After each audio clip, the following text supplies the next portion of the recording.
Hello? Okay, thank God my microphone started working. It wasn't working for a second there. It was crazy. That live stream.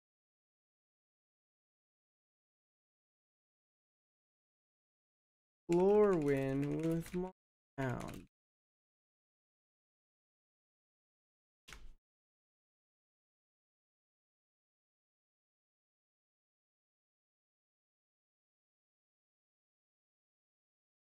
Okay. The announcement has been established. Let's play some music.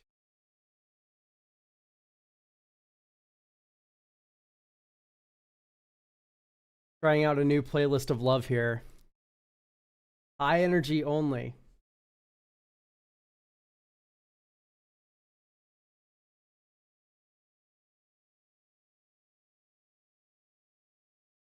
Ikra wins. Interesting. Let's go with Grasshopper. It's just a free sack outlet. I don't think people are that... Really? Frenetic Sliver sucks, though. It's not like a free... The helping hand moment.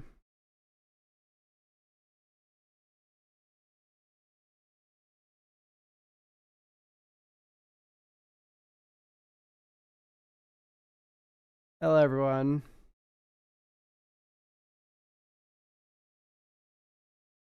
Do let me know if you like or hate the new playlist today. Either way, I won't care. And nothing's changing.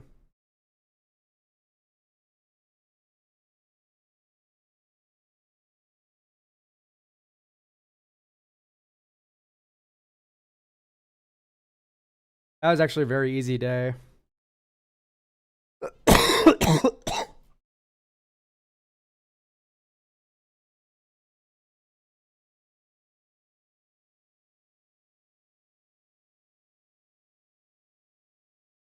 This Jet Medallion.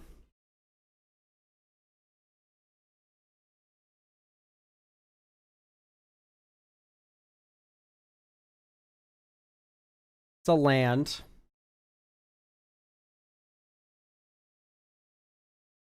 So it's a subtype land. Plains.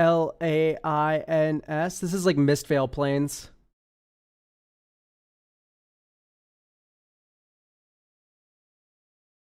Okay, well that was like the easiest spellify in the world. Time to scran. Holy shit! I've Oh my god!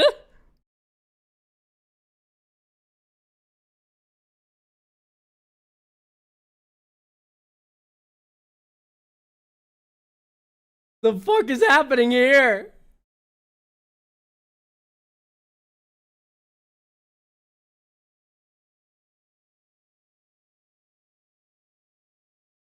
Tub of grasshoppers. Or katsu curry.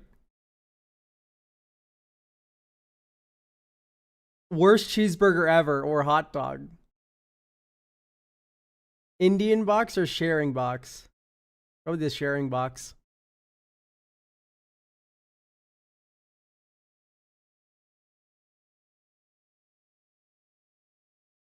So that's burnt. Are you shitting me? This is Nightmare Scrandle.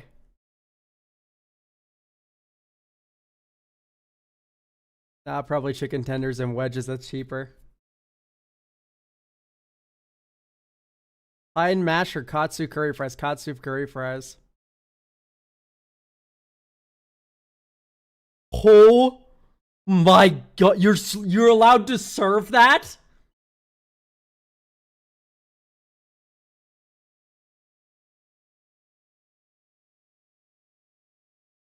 No shot. You're allowed to give that to a human being.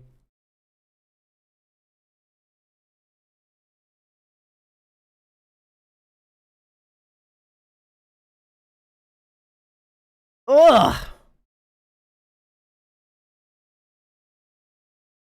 This looks like unpleasantly moist.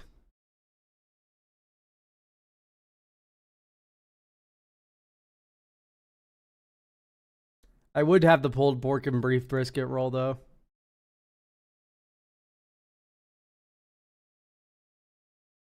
This is fucked up. This is the worst thing I've seen on Scrandle.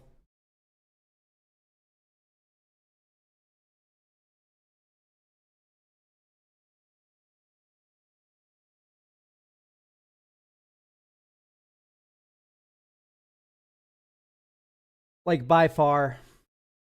Guys, I'm out of daily games.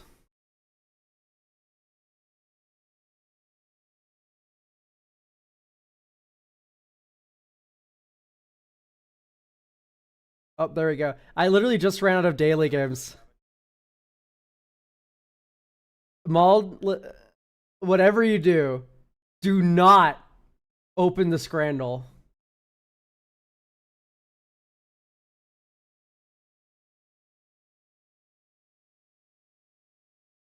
Do not open the Scrandle, Mald.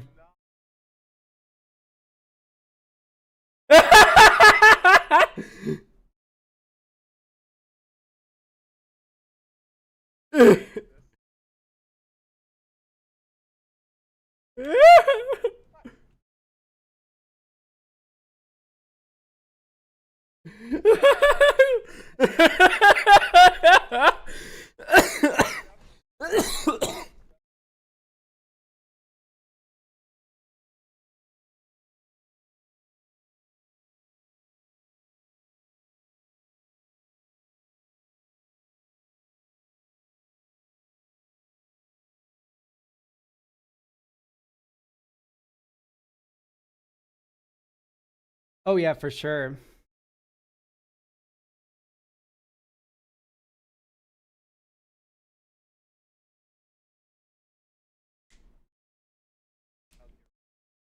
It's been good. I woke up to my alarm and I just took my pill and then I started collecting really loud music into my loud music playlist.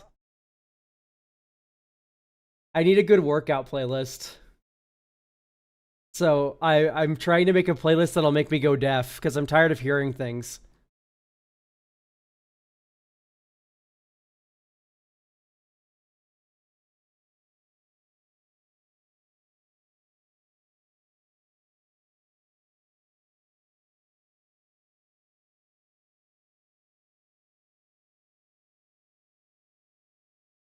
Oh, I there's someone on the podcast in the comments that crashed out over my furry avatar, and I'm never ever going back. The amount of rage that has been generated in people by this thing is just like it's impossible to quantify. It's so funny to me.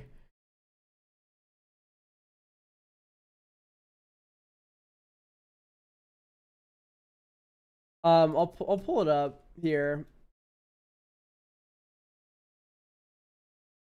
Okay. So yeah, I'll fill the air. Someone commented, "What the hell is that furry doing here?" Totally normal comment. That one's fine.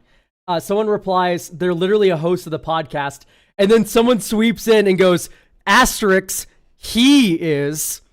I'm just commenting how there's a lot of deviance and odd behaviors that normal people encounter. Yeah, look at the deviant in front of you right now. Um, and then that same guy went on to reply, "It's not healthy. Just the regular miasma bizarreness that MTG hobbyists have to put up with in the online space." And then I replied like saying, "Oh, farts. Oh, sorry about my miasma. Farts." Green clouds start appearing because he said miasma. So what am I supposed? Whenever I'm on whenever I have an online opponent and they give me like a layup to type something like schizo, I always take it. It's so funny every single time. Have you ever listened to Ada solo work? Okay, so I have not listened to Ada's individual work, but I have listened to her work via Black Dresses. So I'll probably look at that then. Because there's a lot of black dresses in this playlist as well. By the way, can you start your virtual camera? Just for me?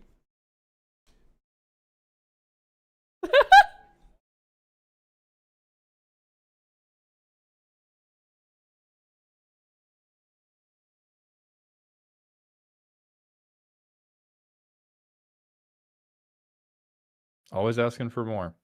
Yeah, Always asking for more that I've already given. No, it's okay. It's beautiful because I forgot to turn on your audio anyway on my stream. So Oh my god! I'm a really good streamer. How am I supposed to gaslight you when you're actually making errors? I am.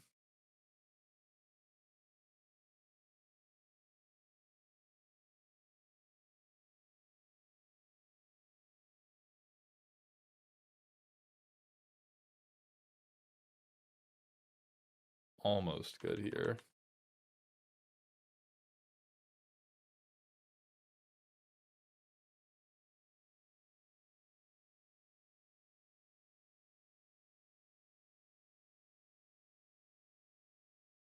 Is it only you who can begin the docking?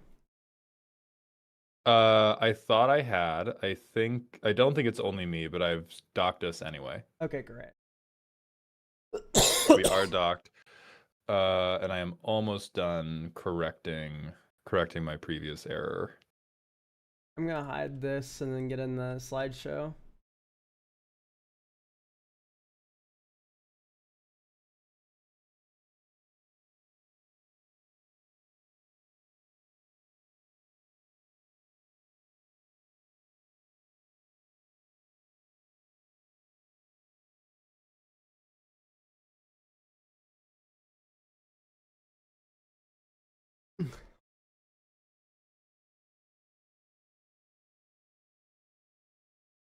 I'm just gonna copy the Detective Fierce copy pasta into the URL. What is the the what?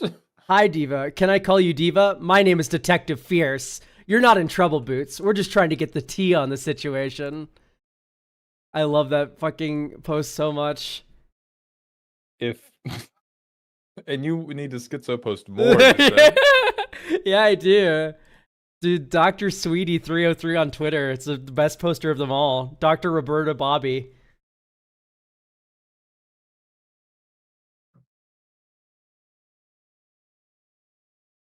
Hi, Diva. Okay. Can I call you Diva?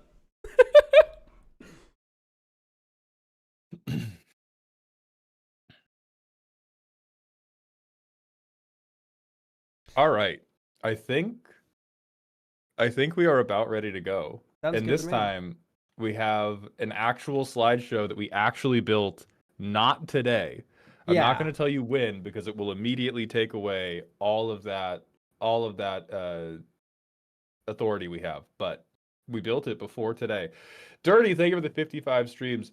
Tutors are bad because imagine you're tutoring a card, right? And when you go through your library, you look at all the cards. You're not supposed to do that. But with the tutor, you go through your deck and you get a card. I mean, it's fine if you get a land, well, because you need the land to play your spells. Everyone knows that. But you tutor, and so you get a card that isn't a land, which is bad. So you go and you get the card. When you play it, just because you're YouTube doesn't mean you're right. Exactly. Little MX Doom asked, how good are you at rage baiting, Alk? I don't even know what that is. Elk is Elk tried to get me to put a KKK symbol in the thumbnail, so you tell me. You tell me how good they are at rage baiting, all right? Absolute rap. Absolute rap. Thank you, Skinny420, man. Yeah, but like, what is the we did it- KKK? We did it yesterday. So I finished early access. I took a bath because I had a migraine, and then I messaged Elk. I was like, "I'm making dinner. We have to call. We have to call to talk about the set." So it does have like it was made with all of the things that I learned after doing the early access. All right, manual ad break time, Elk. Oh, yeah, sure. Excellent. 3-minute ad break. I don't even think LORWYN gave us the migraine. Z's camera has a ring light built into it, and so the whole time we were playing, we had a small circular, like high lumen light searing our fucking retinas. I still don't have your camera feed, by the way. Cough, cough. Oh. That's weird. This time, genuinely, the virtual camera's on. So let me Okay. start again. I may have it fucked up in stream together. Yes, I do. There we go. Allow, confirm. There we go. Sorry. Dope. Fant. Thank you for the prime sub. Welcome to the dog home. Elk, I love your new look. Very kissable. I am a delightful kiss boy, if nothing else. God.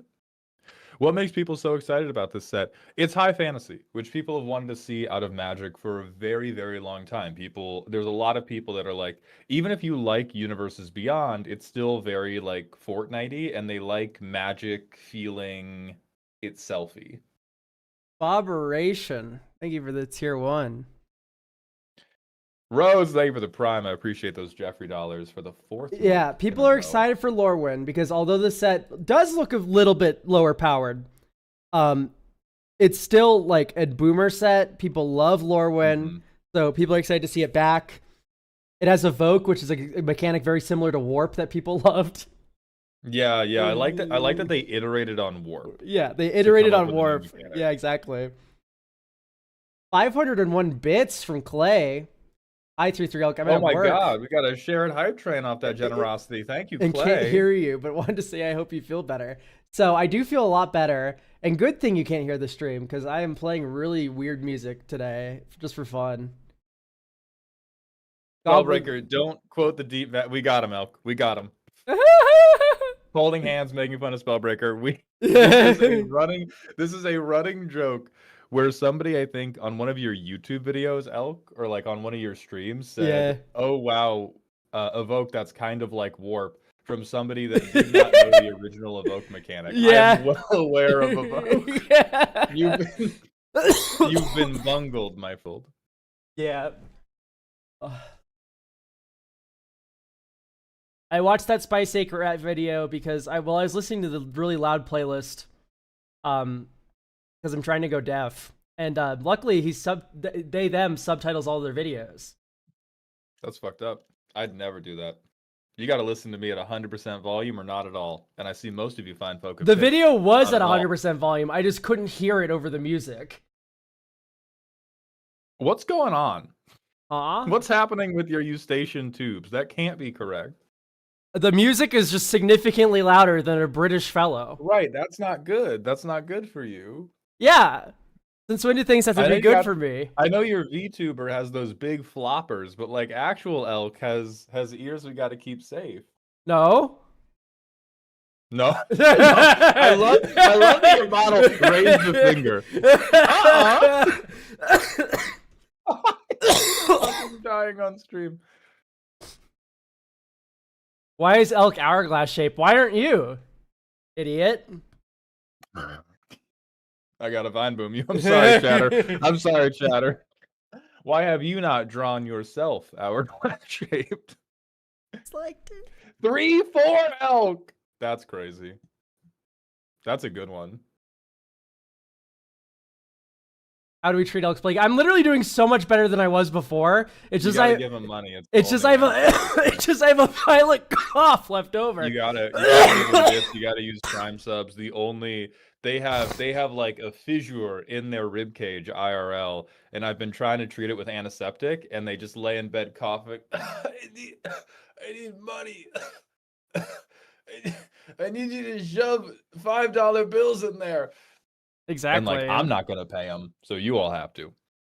Right. Okay. Are we ready to get into the set review proper? 100%, yeah. Let's talk about how to lore win. I do not know how to actually start a slideshow. There we go. Found. We've never done this as an actual slideshow. I'm not optimized for that. Let's do that. The most important part of your pre-release or draft experience in LORWYN is understanding when you need to break Kindred, which is going to sound a little bit weird because this is a Kindred set.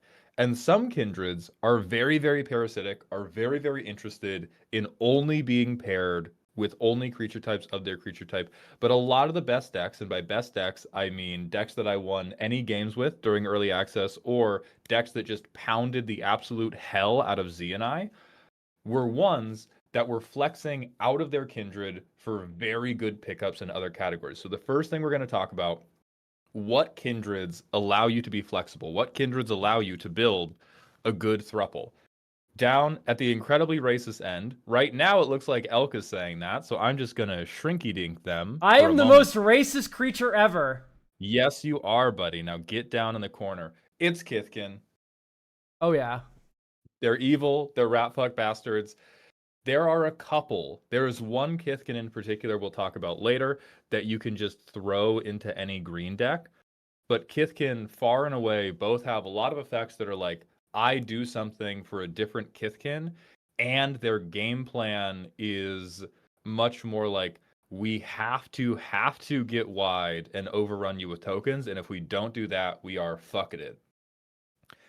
After that, next most racist is goblins. They also care a lot about like goblin based effects. After that, it is merfolk. They care a lot about other merfolk effects, but they do have specifically fairies that want to pair well with them all the time.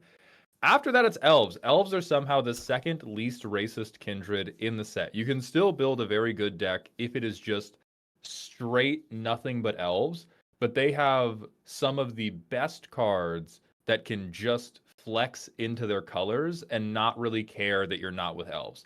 Now, they have plenty of other cards that are like, hey, you need 10 elves in your deck before I am even worth a goddamn thing. But they also have some very good commons and very good uncommons that you can just play if you have green. And then the least racist, elementals, presumably because they have no understanding of race or species. Elementals almost exclusively just care that you are casting expensive spells. So if you get fixing, you can do an elementals deck no matter what. So let's talk about which of these is the most powerful kindred. That's the rares and mythic. Yeah. Play the mythic rares. Yep. You got to be fucking big. I think like, and Elk, you've pointed out the rares and mythics are not especially pushed overall, right? Like it's not like the rares and mythic rares are just the craziest nuclear bombs ever. Yeah. But yeah, it's a lot more like all the commons and uncommons are a lot more dog shit. There's a bigger gulf, even though the goalpost wasn't moved up at the top end, it has been moved at the bottom. Which is interesting because there's so much synergy going on, but if you take away the synergy, all the individual commons or uncommons are like minorly doo-doo caca. And so what's happening is your commons and uncommons are going to wage a ground war like they are the Spartans from the movie 300. And then every rare and mythic rare is a nuclear fucking bomb. Like it is just a bunch of shirtless dudes fighting with spears and swords, and then an ICBM hits the field the moment somebody plays a rare. So most of your deck is going to be spent trying to live long enough to draw your rare, trying to play your rare, and trying to recur your rare if you can. And because the rares and mythic rares are so important, so is shitloads. I'm a slide ahead. Let's look at some examples of good rares and mythic rares. And the only bad one in the set, which I'm going to move myself for. Elk, you want to tell us about Moonsong Aria? Yeah, and how you should never ever play it? Moonsong Aria is one of the worst limited cards on Earth. It's 1 black, do nothing. Your opponent tutors. And then your opponent goes first on it too. 1 black. Get whatever you want. I pass. Have fun. So yeah, two tours bad. Yeah, this is one of the like most commander cards to ever commander. And so if you see it, pack one, pick one. If you see it in your pre-release pack, I'm sorry you lost. I'm so sorry. But you'll have maybe fun with this card in Commander. Sell it as soon as possible. The prices are going to be high for like the first couple weeks for this card. And then it's going to tank. So, I mean, hopefully make entry back if you open 3 of them. So other than Mornsog Aria, pretty much every rare is like Clifford the Unbeatable Motherfucker or is some type of crazy good value engine. Every Kindred has some crazy value engine rare. And then stuff like Moonshadow, which is the 1 black mythic rare. Like the mythic rares all are meant to make your skull explode the moment you read their text box. You are looking at a 1 mana 7/7. And they curtail it because, it comes in with 6 -1/-1, 6 -1/-1 counters, and then you have to do a thing to get them off. Everything in this fucking set takes counters off this thing. So it becomes a 1 mana 7/7 with Menace. And so much of the set is blighting that any creature that can take counters off itself is crazy good. It's crazy valuable, and you will get the counters off. So you have to, because all of these rares are just, I'm gonna walk in and I'm gonna fucking kill you immediately. You have to pack a shitload of removal. Like that's a standard limited thing. You always want to be playing removal. You never want to be caught without it. More so than normal. If you are caught without removal, or if you are using your removal on your opponent's commons and uncommons, you have lost that game. I promise you. Yeah, removal is always good and limited. In formats, though, where the rares are so utterly important, where they can just take over a game, your common being able to answer their mythic is so vital. Yeah, like it is how you will win. Yeah, I stuck a Bitterbloom, that's why. Bitterbloom Bearer, which is a mythic rare that is Bitter Blossom on a creature, and somebody just spent an instant speed common interaction spell, and I felt like the evil rich guy at the end of every movie where he's proven wrong and like the orphans beat me to death. That happened to me multiple times while Z let me play early access with them. And you have to be the bloodthirsty orphan. You cannot be the rich. Like, you want to be both. You want to be the rich man with an army of bloodthirsty orphans. But if you ever have a choice between like just an okay thing and even removal you don't think is that great, take the not great removal. It's always sick. Next, Elk, why is Pelt Collector a good card? So Pelt Collector is an old creature from Guilds of Ravnica. Old, I know, fucking 2018. Whenever another creature... Warp? Yeah, before Warp, if you can believe it. Whenever another creature you control enters or dies, if that creature's power was greater than Pelt Collector's, you put a counter on it. And then when it has 3 more counters, it has a +1/+1 counter, and it has +1. If it has 3 more counters on it, it has trample. So Pelt Collector is a grower. And growers... Not a shower. Growers are stupid strong. And everything in this set is effectively a Pelt Collector, except they do it in reverse. They have -1/-1 counters, so you can take them off. So they grow in a different way. But they still grow. And because we are in such a removal-heavy environment, all of your games are going the distance. Listen to me. I know you, John Goblin. I know you think you're going to be able to curve out and kill people on turn 5. Maybe you can.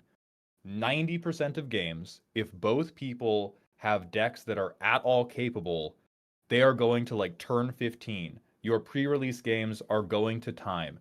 And so any creature that is an above rate creature that is balanced by having -1/-1 counters on it, if it has a way to get those counters off themselves, that investment will pay off. Picking any of these is crazy good. The Giants and the Tree Folk do a lot of them, but every Kindred has some way to do this. A lot of the games that were getting lost in early access were getting lost because people had on-rate creatures. The decks that were winning were the ones that had creatures that grew somehow or cheated their power toughness somehow, because the games almost always went long enough for you to cheat the power toughness. So if you see Burden Stoneback, Hovel Hurler, or Brambleback Brute, if they're in your colors, it is almost always worth considering not taking something in your Kindred to take them instead. And then if you see the one in your Kindred, like Creekwood Saferight is the elf version, if you see the one in your Kindred, absolutely take that. But if you see like if you see a B+ creature in your Kindred, or you see one of these motherfuckers, take one of these motherfuckers. It is insane. Now, There's also a couple infinite combos available in the set. The most prolific one is using the Behold mechanic. If you play a rare, like the Elf Champions of the Perfect, which is a card draw engine on a 6/6 body, and then you Behold a second rare, your opponent will deterministically have to just shake your hand because they are totally fucked. Champions of the Very Perfect. powerful. Here's more can't if it dies. Yep. Champions of the Perfect. I show you another mythic rare from my hand. Game over every time. Yeah, it's called the Read 'em and Weep. Thank you, Dirty. Yeah, you are broke. You may concede. Mm-hmm.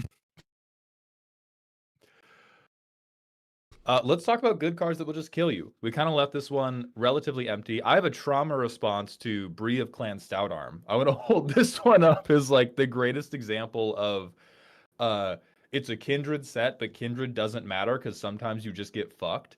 4 mana 4/4 gives a creature flying and lifelink. And at the beginning of your end step, if you gained life, exile cards until you hit a non-land, and then you can free cast it if the mana value is less than or equal to the life you gained, otherwise get it to hand. That is the type of rare that is just like, blows the game open. Doesn't matter if you're playing Merfolk and you decided to do Jeskai Merfolk to play Bree. Doesn't matter if you're in Selesnya Kithkin and you flexed Naya for Bree. Somebody beat us playing a terrible hodgepodge of white Kithkin and white Merfolk, and then they played this, immediately took over the game. Immediately took over the game and won because we did not have removal. And this is how most of the rares work. They are not, I play this, I kill you on the swing. It is I play this, and I extract an impossibly high amount of value. And so that's what you need removal for, is if you can't remove it in a turn cycle or two, they will have accrued so many more cards or so many more bodies that you will then lose the ground war. Yeah. Evolving Wilds. Any other heaters? Evolving Wilds. Evolving Wilds. You could tap this and sack and get any basic land you want. So, in Magic the Gathering, being able to cast your spells is really important. Pretty good. It's a very good thing. But what about being able to cast your spells? Yeah, I mean, I think it's pretty good. Especially if, God, I think one of the strongest things you can be doing is like 5-color elementals, but you need to be able to have mana. You are a liar. I know. No, here's the thing. Going 5 colors, I think, is totally possible. Not possible in the set. I think it's impossible unless you have God fixing. But if you open like 3 shock lands, some Evolving Wilds. See, the thing is, we're gonna get into specific archetypes. It is possible to God fix this set. I don't think God fixing comes from shocks, actually. Oh yeah, for sure. It's a rare slot. Yeah. There's a lot of common level uncommon fixing that you can get away with, but you do have to like really do your fucking homework. Please, if you're listening, do not try to throw together some 4-color elemental deck if you do not get a ton of the basic land searches, if you do not get a ton of the color filterers, if you do not take at least 1 or 2 Evolving Wilds. My God. So let's talk about other good stuff that will just kill you. We're going to back out of the slideshow for this so that we can throw them on screen. And I'm going to grab some commons that will just fucking murder you. Where's this guy? Safe Right Cavalry. A 4-mana 4/4 that cannot be double blocked and can buff itself for another elf. This is one of those elves I talked about that can actually flex outside of Kindred because ultimately it's just a green card that can pump itself if you don't have other elves. But oh my God, does being unable to be blocked by more than one creature hurt this set? So much of the set is decided by removal and combat tricks. Oh my God, showing a rare. Don't even show me a rare. I hate this thing. I hate this thing. I lost one of the last games of the day to this motherfucker. I hate it. I was about to say, this looks like one of the worst fucking cards to play against on Earth. It is the Kithkin special for sure. A Kithkin deck dropped this over the top, and I was just like, this is impossible. This is impossible, because it has an end step trigger too. I can't even... So Safe Right Cavalry, absolutely crazy. Another crazy uncommon that will just kill you and can go into any deck no matter what kindred you are. Moon Vigil Adherence. Innately has trample, grows based on the creatures you've cast and any creatures you have in your graveyard. And again, this shit is on Russian army strats. Bodies, bodies, bodies. This is, I got to play this at one point as a 15/15. I've seen opponents play it anywhere from like a 6/6 to a 10/10. It is disgusting. Also, Little Mix Doom, thank you for the 50-bit cheer. I'm so sorry about your terminal mild allergies. Fate. And MLP, thank you for the prime. Yeah, Fate Folkazoo, thank you for the 2 gifted tier 1s. And also Sodden Tomato for following and stuff. Hooray. Workers Pansy as well, thank you for the tier 1. And then, Elk, do you have other cards you have been looking at as just like, oh wow, this is just going to win the game by itself? Not like win the game by itself, but I do really like it when my fucking 1-drop like just utterly mogs your 2-drop. Like, we have Spell Snare in this set. We have Mud Button Curse Tosser. Mm-hmm. Just all these like 1 mana plays that are like, oh, your 2 mana play was really cute, dude. Yeah, sick 2 mana play, loser. Where is...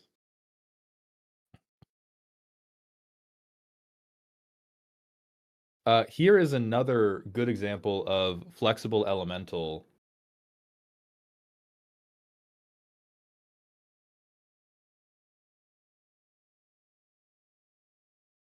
Ooh. That can just go in everything. So here are the 2 big breakpoints.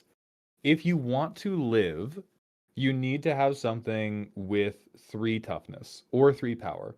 A lot of things in this set were swinging. If you were swinging early, you were tending to swing with something that either had 2 power or had 3 toughness. So like a 3/3 could both block and kill stuff. But if you get a 1/3, you can just block fine. Or if you get like a 3/2, you can trade okay. At 4 and above, you start to be very confident. At 5 and above, you are a god among men. This 6 mana 6/5 is Kratos, God of War, compared to most of the creatures that you are going to be sticking.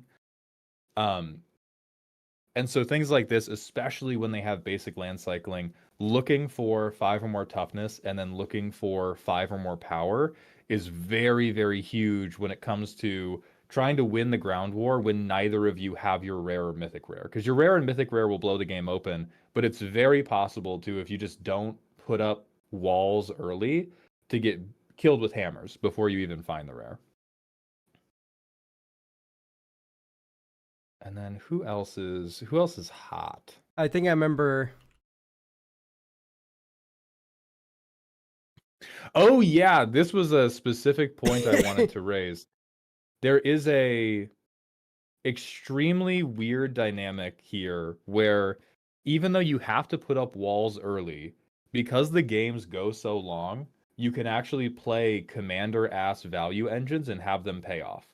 Now, I only got to play with this myself in one game, but it was huge in the one game I got to play it in. So if you have you cannot draft many things like this, but you will be helped very, very much if you have a way to work through your deck faster. And so getting something that can repeatedly surveil, getting something that can repeatedly draw and discard, getting something like Gathering Stone, if you are deep into a Kindred, will do way better than you think. As long as you have 2-drops, as long as you have 2-drops and 3-drops, to put up that early 3 toughness so that the Kithkin player doesn't just mog you instantly.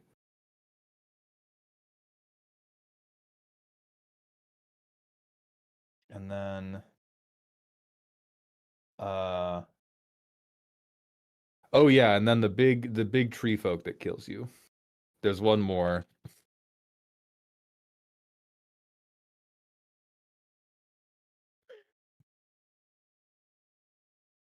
Horton, here's a bitch.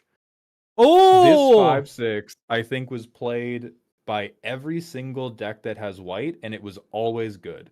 Does not matter what your Kindred is. Does not matter what your overall strategy is. Does not matter how deep you are into Kindred. This is like a turn 4, 5, 6 with Vigilance. Welcome back, venerated Loxodon. Well, welcome back.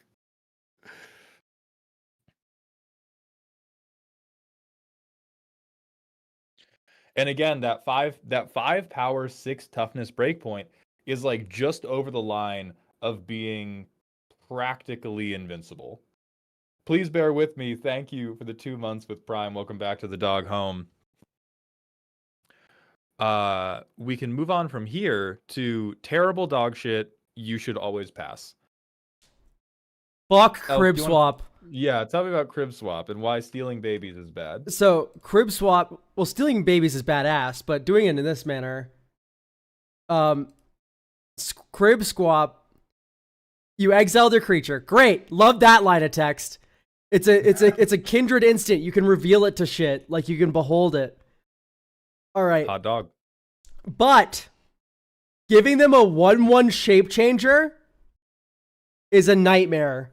Because everything on this says if you control a creature of this type, you get a hand job. And what that translates to is you are giving them a global hand job receiver. Like you are giving them an O positive creature. You know, everything works with this thing. Yeah, and another really important thing, bodies. I know that's like limited standby. I play and I lose in a lot of limited sets, more so than normal.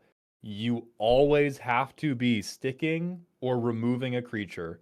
If you are not doing that and it does not draw you additional creature cards to stick and play, you are fucked. And so even though crib swap is tempting because you're like, oh, I can get rid of their mythic rare, they go net neutral on creatures, which tends to be fucking awful. Also, somebody in chat asked about something that requires that I update the slide. What about lasting Tarfire? Stinky, awful dog shit you should pass every single time. There might be a dream deck that will work with this. I know it's tempting because it can theoretically break the staring contest that we're talking about you're going to be in. It does not give you a body. It does not reduce their bodies. You will get hit in the chest with hammers. I promise you. We did a deck where Z got to draft this, and every time we drew it, it fucked us. Oh. Do you concur, Elk, or do you think Lasting Tarfire has potential? It would need to be a really lengthy matchup. Yeah, and there's games that do go long enough that seem tempting. There's not many games that go long enough, and you would rather have this than have their creature. Kind of similarly, Goat Nap is dog shit. There is not very many turns where you can end it in one fell swoop, unless your one fell swoop is like giving everything flying. And because so many of the rares are value engines, taking them for a turn doesn't let you kill them. If you goat nap a Moonshadow that has all of its counters removed, great. You fucking win. You win. If you goat nap any of the other value rares, like Bree, it's really nice, but then you pass it back to them and you lose the game.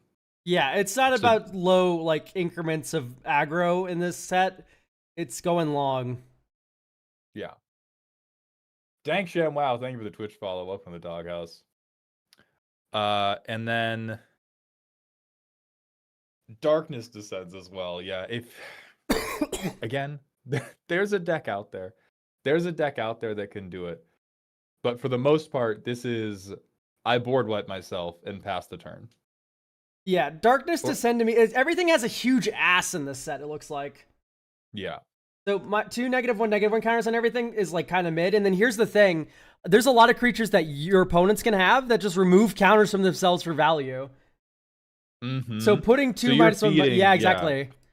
Yeah. You're feeding people card draw. And to Elegman's comment, but Bree can give a creature flying. Wouldn't that help close the game in the air when you otherwise might not be able to? Yes, the point is that one turn of that is very unlikely to win the game.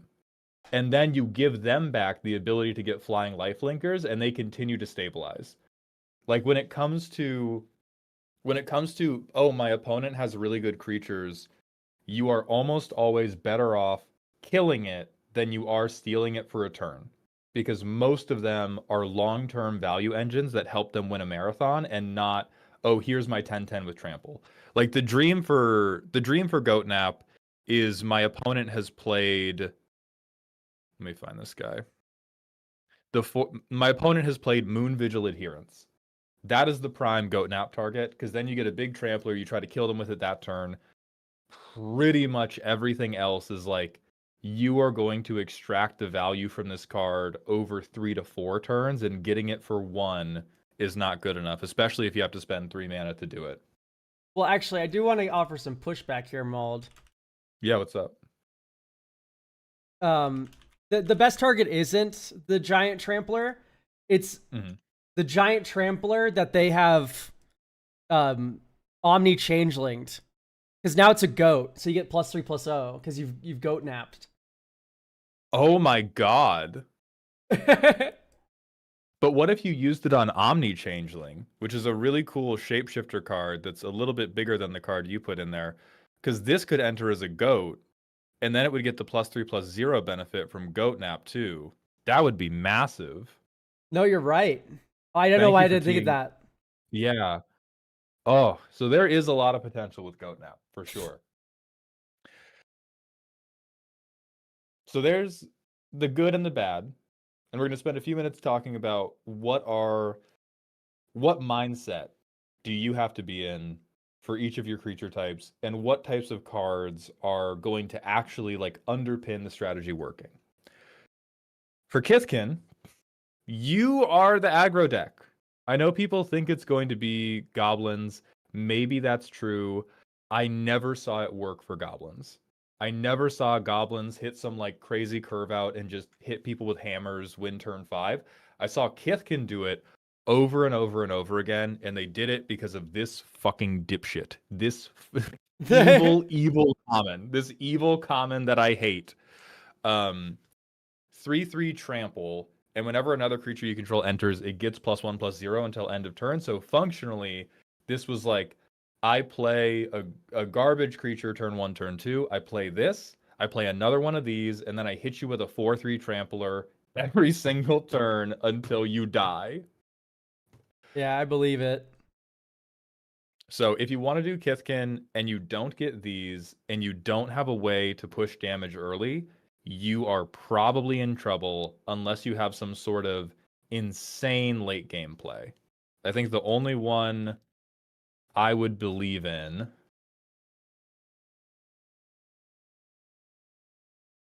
Let me find this motherfucker.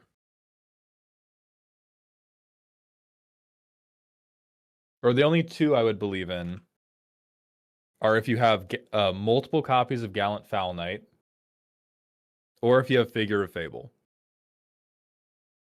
These two, great, we're in the late game. We can still win.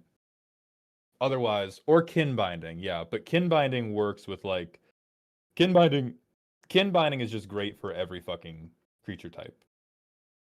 Oh, Figure of Fable's so badass. I love Hex Drinkers. I love Fable. I love Fable. Have you talked about the giant that turns creatures into cowards? We have not, because right now that falls under... That is a mythic rare. Every mythic rare blows the fucking game out immediately. Like, if it's a mythic rare, don't ask questions, use it. Don't ask questions, use it. All right, next. You know them. You love them. Elementals. You must have a donk. Oh, yeah. You must have that early donk we talked about, because all of the shit you care about doing is casting spells that cost 4 or more mana. And so if you cannot put up a wall against the ravages of the Kithkin, you're screwed. All I'm saying is, like, when you have your like 2/4 elemental kicking around, and they swing with their 3/3 Kithkin, You just know they're gonna blossoming defense you and ruin your life. And then you die. And then you die and it's all over for you. That is a good point. I missed this while we were talking about it. I'm going to go back to the removal slide for this. This set is the closest I have ever seen a combat trick act to just straight up removal. There's obviously still a difference. However, the common, uncommon Spartans from 300 ground war is happening the entire time you're playing these long ass games. And so there's a lot of attacking, there's a lot of blocking. If you can give something +2/+2, if you can give it first strike, if you can give it indestructible for a turn, you will kill an opponent's creature for it nearly every time. So if you can't get removal in a pack, but you can get a combat trick, combat tricks are running very close to par with removal from what I've seen so far. And then if you're playing elementals and you get combat trick, you're dead. You are immediately dead in the water and you can do nothing. The other thing you need for elementals is fixing, which you can get, but your big fixers are this dumbass tree folk,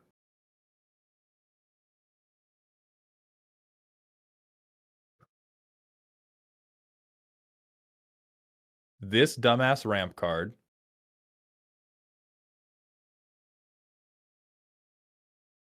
I typed into Scryfall wrong. Bruh. Oh, it's not Oracle Scarecrow. And the And stupid this little 1-3. idiot. Yeah, the fucking moron. this is your god wall. This is your this is your Great Wall of China. If you are an elementals deck, you play this guy, you have fogged for 3 turns of the game.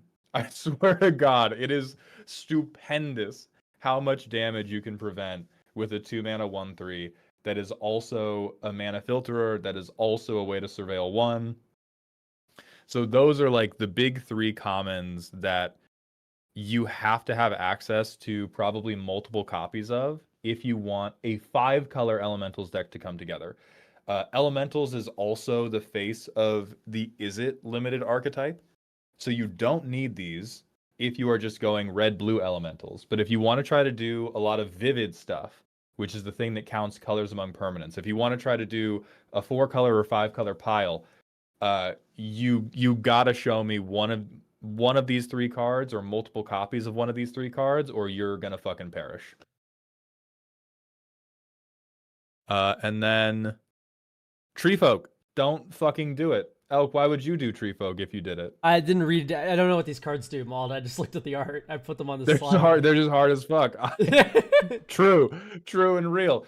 You will be tempted, chat room, because there is a legendary Doran. You do have permission from me to try to make legendary Doran work. What you need to understand is you are hard based around a 3-color guy. You have to show me the fixing, and you have to care a lot about power toughness difference. The toughness does not have to be greater. Don't get tricked. As long as it is offset, like a 3/2 will benefit from this. A 2/4 will benefit from this. A 5/6 will benefit from this, but so will a 6/5. So if you draft Doran, or if Doran's in your pre-release packs and you want to play him, you can take as few even power toughness things as you can. And then the difficulty you get into is you lose access to some of the good giants like Bird and Stoneback. You still get Hovel Hurler, but a lot of these other guys that like are the above rate creatures, those tend to have balanced stats. So you kind of get fucked there. So it's a little bit precocious. This is also not an archetype. Yep. There are 7 tree folk in the fucking set. Yep. Tree Folk is not a promoted set archetype. Yeah, this is they fill in the blanks with other creature types. So if you see good tree folk for your colors, fill in your goblins, your elves, your kithkin, whatever.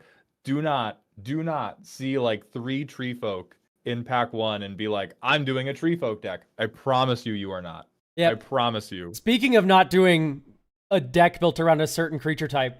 Giants. Big giants, big ladies. I know you want to.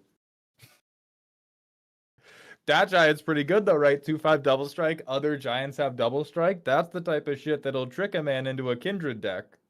Other giants have double strike. That sounds really good. Mm-hmm. Type giant set ECL. What other giants? What other giants? Pray tell. What other giants? And 1, 2, 3, 4, 5 of them are at rare or mythic rare. So there are 6 giants in the set that you have any chance of seeing. Now, giants are another extremely fucking good fill-in. If you ever see a giant that is in your colors, you can probably flex Kindred to take it because all of the giants are very good. There are like, I don't think I have seen a single one that did not punch above its weight class. We talked about Brambleback Brute, we talked about Burn Stoneback, we talked about Hobble Hurler. The rest of them basically only get better from there. Yeah, and we'll bring up, I fucking hate this guy. I got hit with this guy. Z and I got hit with this guy 3 fucking times in early access. This is a mythic rare. I don't know what's going on with the packs on Arena. I don't know if it's going to be the same for your pre-release. They have put so many mythic rares in these fucking packs. Like we saw a mythic rare like every other game. Oh my goodness. I wanted to scream. Yeah, 7 mana, fuck your board forever. Damn. Arena, it's just the arena shuffler when you think about it. It's 0% luck. It's 100% pre-programmed. Mm-hmm. To ruin Z and I's lives specifically. What about changelings? The changelings are all pretty garbage. They are like, the only changeling I would ever consider taking is the flash one, because then you can effectively use it as a combat trick. Otherwise, if you see a changeling in a pack and you're like, oh, the changeling, like if you ever think the changeling is a good pick here, you are probably wrong. There is probably a piece of removal, a combat trick, or a different creature in your Kindred that's just better. I will redact this for one changeling in specific that chat has reminded me of. Yeah, Grave Sister's in the set, which is really good. There's one other good changeling. Oh no, there's a not the fucking rare. Sure, man. Yeah, hey, listen. If I'm ever talking about a Kindred and you're like, but what about this rare or mythic rare? I direct you back to the rares and mythic rares are all cuckoo fucking bonkers. The one I'm thinking of is, This is a pretty good one.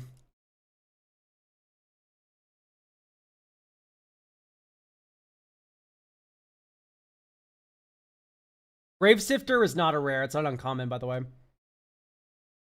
there's Grave Shifter. Grave Sifter that's is my a fault. rare. Grave Shift. Yeah, this one. Grave Shifter is good. I like Nameless Inversion Yeah, that's a also lot. good. That's just a That's removal also spell. a good removal spell. Yeah. Nasty removal spell. Grave Shifter. Recursion. Very good. Your deck is going to revolve mostly around rares and mythic rares, or maybe like one particularly good uncommon. They are going to get removed. I guarantee it. Being able to get them back, super hot. And the rest of your deck is not going to be able to keep up with them or without them. All right. Moving on to Merfolk. All I want to do is tap that ass. The biggest struggle you are going to face in a Merfolk deck is, depending on how many flyers you got, you are going to be highly motivated to swing Merfolk who are dog shit at fighting. Let me bring up an example of this one. And you're going to be like, oh my god, but not me, Mauld. I'm going to get all the lords. I'm going to get all the card draw and all the interaction.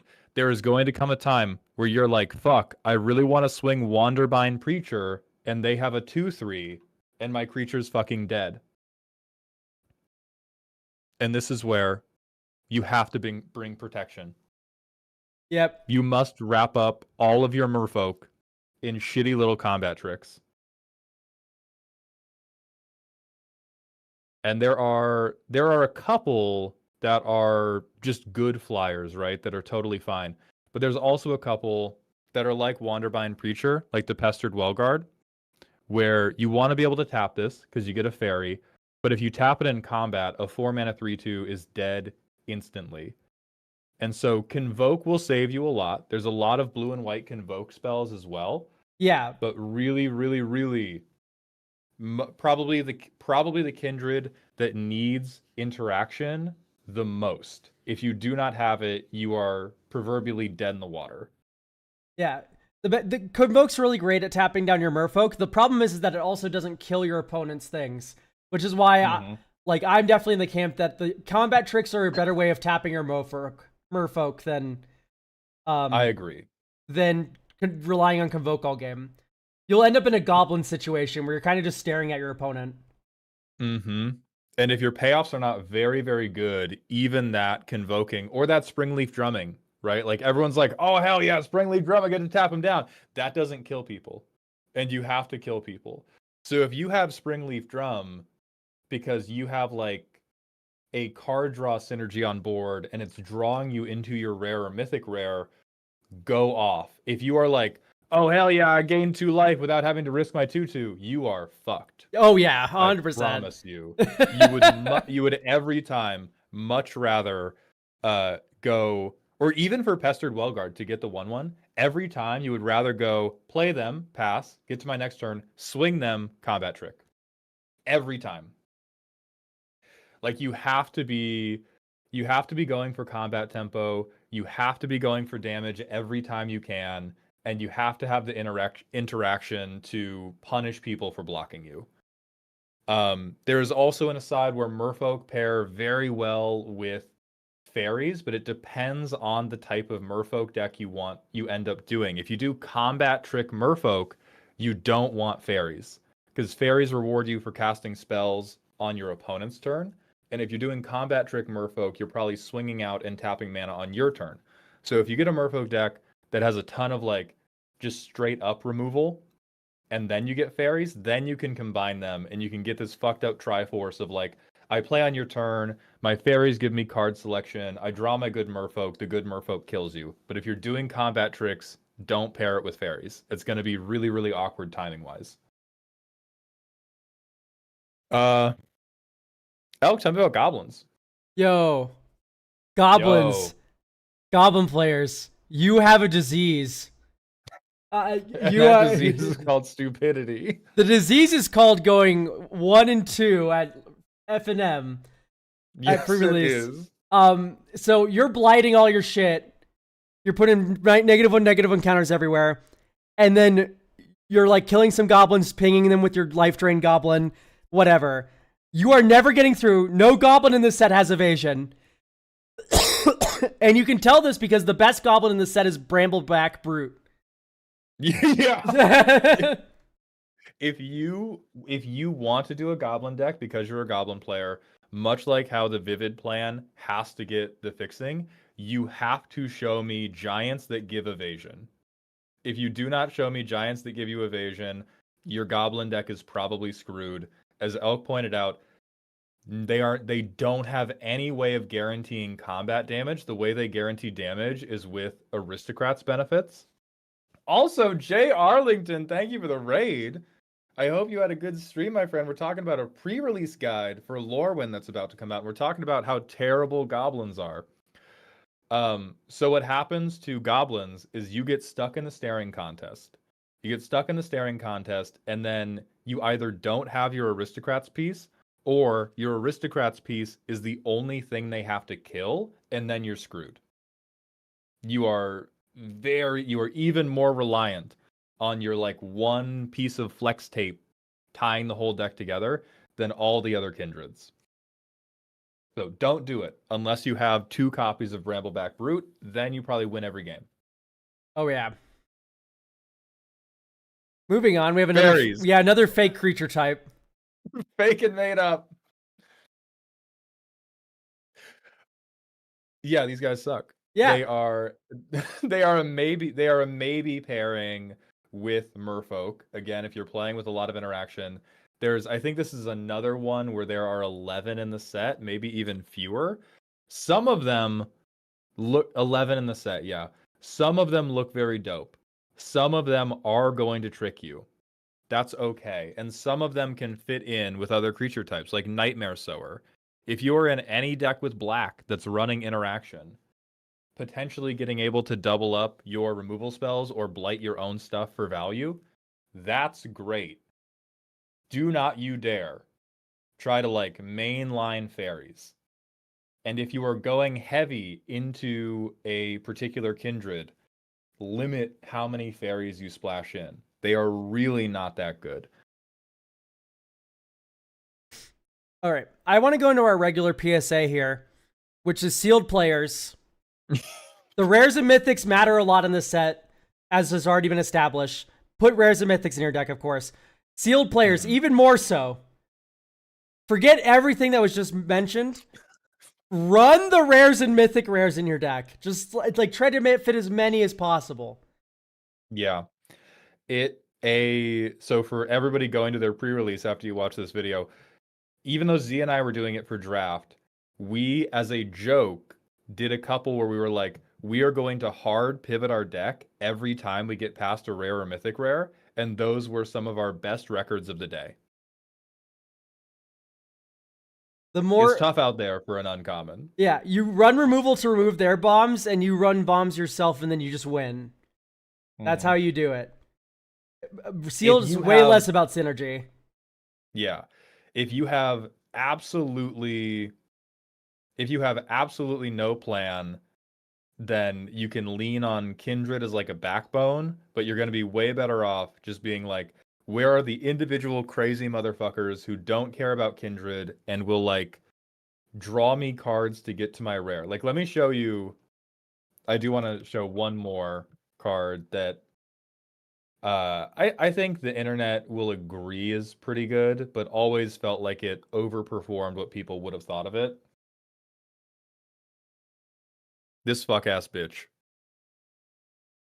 I saw this cast in 12 matches yesterday, and never by a Kithkin player. Not one time. It was always by somebody who was just in green, and your creature being able to replace itself because of the aforementioned wall of bodies army strategy. So good. So if you are in doubt, rares, mythic rares, ways to surveil or draw cards, and then just shoot a bunch of guns. All right, are there any... We will now open the floor to questions. We're going to transition to Commander stuff in a moment, but are there any outstanding questions hopeful pre-releasers or draft players have?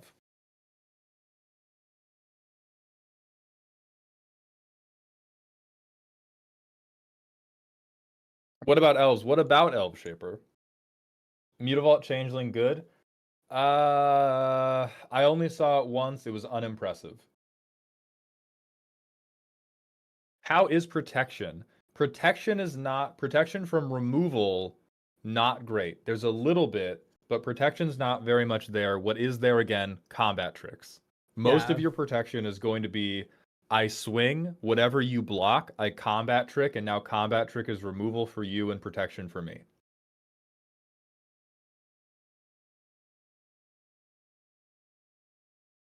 If you are in multicolor, isn't the land searching changeling okay?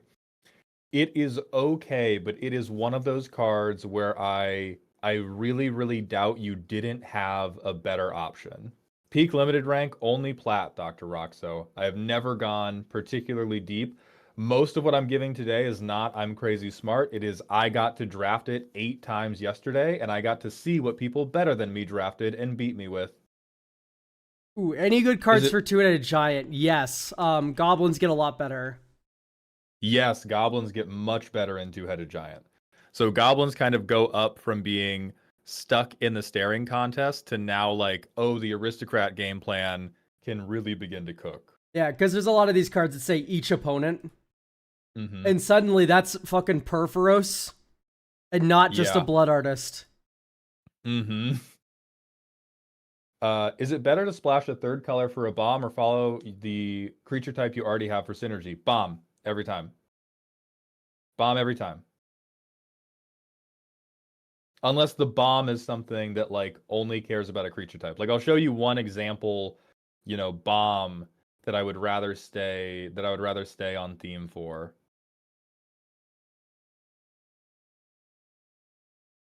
Oh, I can't even find this. Oh, this guy. Yeah.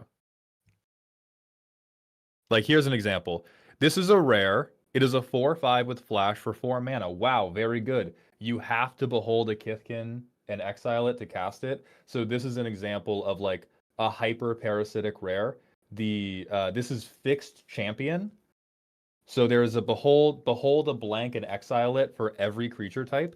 These are the bombs you do not pivot hard for because you need to be deep in the Kindred for them to work.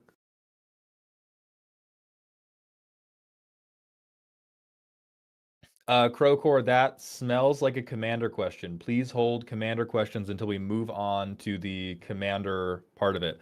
Most fun deck you drafted was the Doran deck. Only went 3-3. But I think I did like a mix of tree folk and elves. Really loved it. That was definitely the most fun. Because there were a couple decks where like Z drove the car more, and a couple decks where I drove the car more. And this was one where I was being kind of an idiot, but I had a lot of fun. Lasting Charfire does do a lot of damage into a giant.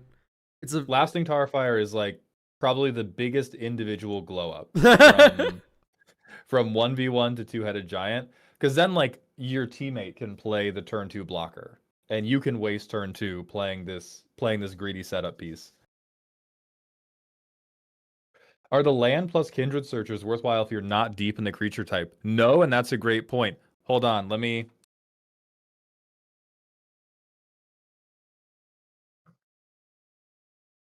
go grab these. Slide title has nothing to do with it.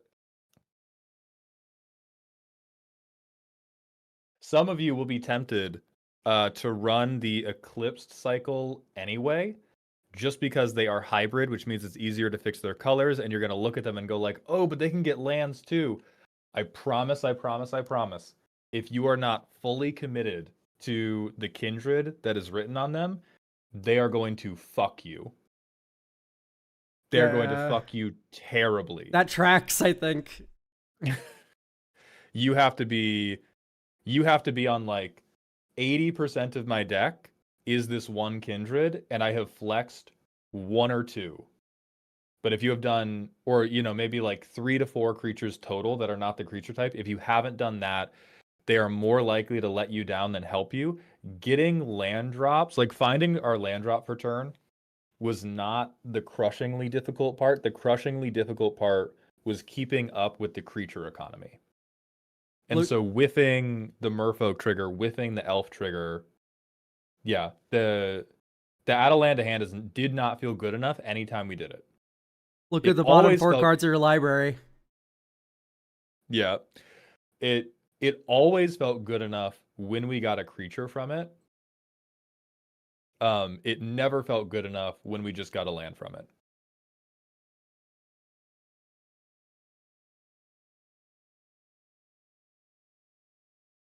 It's in the... Oh, Moonlit Lamenter. Oh, pick instantly in any draft, yes or no? Let me see. Moonlit. It's a grower, so yes. Yes, growers, crazy fucked up good. Like it's the tier list for me is rare or mythic rare, or non-parasitic rare or mythic rare. There's plenty of rares, mythic rares that only care if you're deep in the Kindred. So non-parasitic rare or mythic rare is highest tier of thing you can get. A grower is the next highest tier of thing you can get. And then it has to be like removal, and then it has to be I'm playing into my Kindred synergy. Like this is incredibly good. Incredibly good blocker, lets you draw a card with it. Potentially more if you have Self-Blight. Anything like this that grows is super, super crazy good. Are we, And I lost plenty of games to people who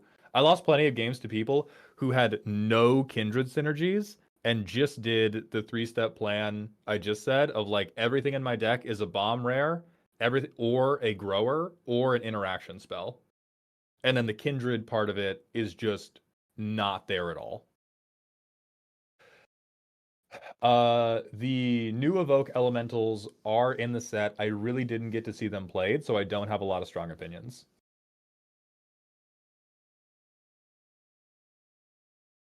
do we want to move on to Commander now? Yes, I think that's the end of the draft stuff. I'm gonna stop recording, and I need to upload this to Mango and get it to them right now because we're trying to get this. So let's do maybe a new ad break. Everybody get water. Everybody get a snack. Um, and then we will move on to all the cool Commander shit that we know and love. 3-minute ad break. Subway sandwich time. Ooh, what'd you get? I have like a avocado steak sub. That's so tasty. What the hell? I know, it's awesome. I'm drinking 5-calorie Fruit Splash Canada Dry. What I'm the about to get a hell? ginger ale too. Wait, it's so real. Wait! All right, I'll be right back. Ginger Gang. Oko trap card for draft. Not sure. Did not see it in my draft. Did not see anybody resolve it.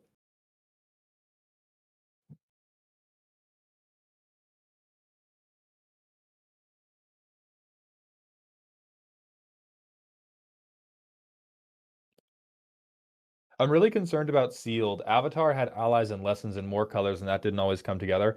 I think they have done a very, very good job of letting the kindreds flex a little bit. Like to me, this set is what Bloomborough should have been. That's my one-liner about the set is this is what Bloomborough should have been. It has very, very strong kindred themes. It lets you do some interesting synergies, and you are way less screwed over if you just don't open, the critical mass of elves or the critical mass of Kithkin.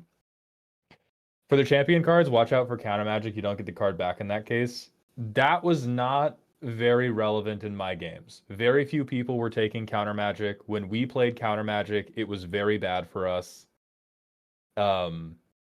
So like, yeah, you have to respect 2 blue. You don't have to respect it that much.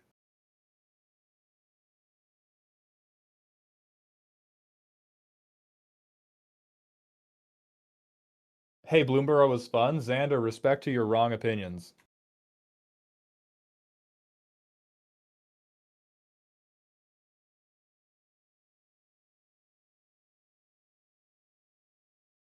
Yeah, like the potential that you get, the potential of getting counterspelled is devastating. People aren't really taking it, and it's pretty bad. It's really like I would advise against taking counter magic, even in the world where you have the possibility of your opponent playing the champion cards, just because it's so much more relevant to combat trick and it's so much more relevant to be able to remove something if you ever tap out for your bomb.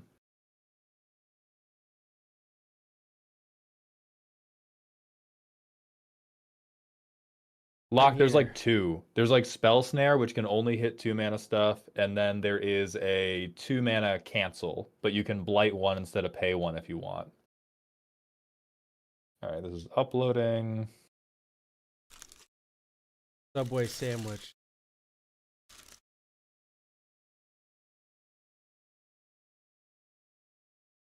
Subway sandwich. Need. Me need Subway. Mm.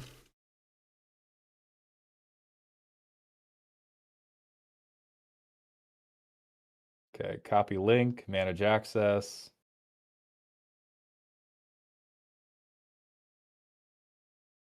Done. Okay. We are getting this video fucking published. We are getting this video fucking published.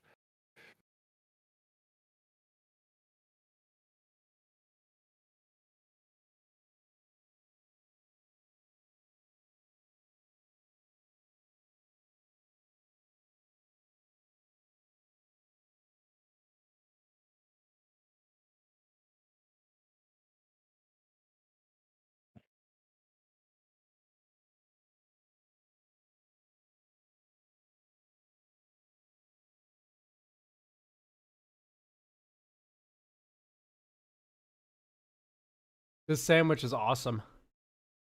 Oh, I'm so happy for you. I'm so happy for you. Ba, ba, ba, ba, ba, ba, ba, ba. Hannes D, thank you for the Twitch follow. Welcome to the doghouse. Oh yeah, Glenn Alendra's answer, but yeah, if that's your mythic, you're so cooked. Uh, like I'm gonna go use the bathroom. I'm starting the next recording before I piss. If you take Glenn Alendra's answer in draft, you are an expert in going 0-3. I promise you. All right, I will be right back. Hello, Chad. Just me and you now.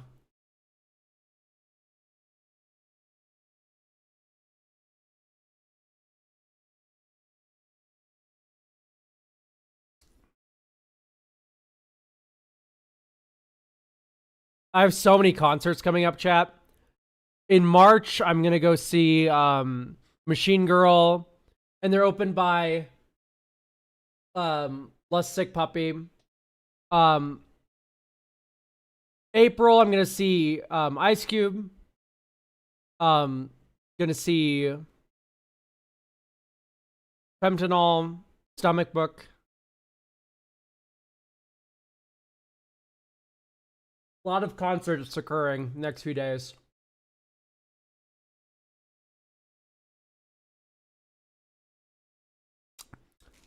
It wasn't Ice Cube in the Zoom movie, was it? That was Ice-T. Was it Ice Cube? It was Ice Cube! Wait, no, that's awesome. That makes me like Ice Cube even more.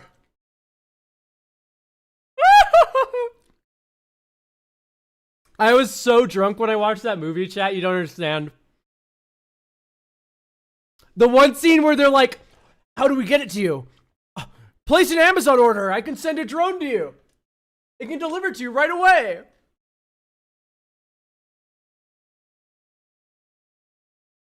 Opinion on Formidable Speaker. Wait for the Commander review, Chuckle Nuts. God, I love Ice Cube. Death Certificate's like one of my favorite boomer rap albums.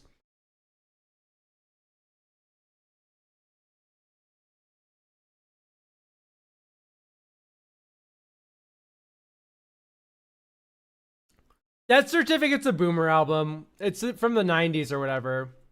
Ancient album.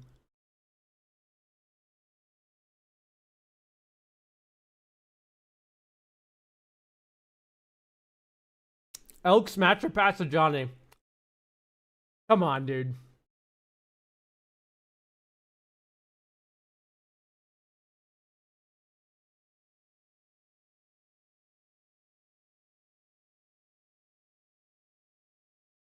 Death Certificate is one of my favorite Binding of Isaac items.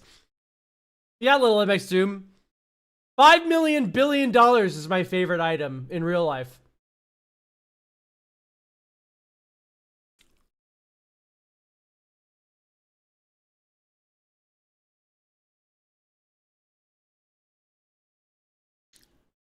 Many different varied albums you can this year. Do you have a favorite album you're willing to recommend? Goodnight Hypnopomp. What the hell? That's Goodnight Hypnopomp. It's an album. That's awesome.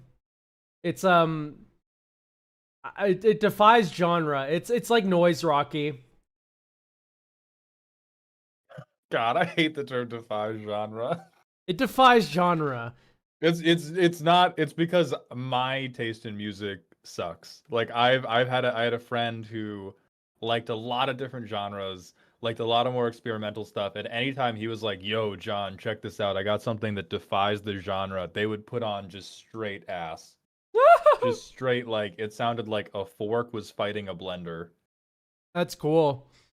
You would definitely really not like Goodnight Hypnopomp.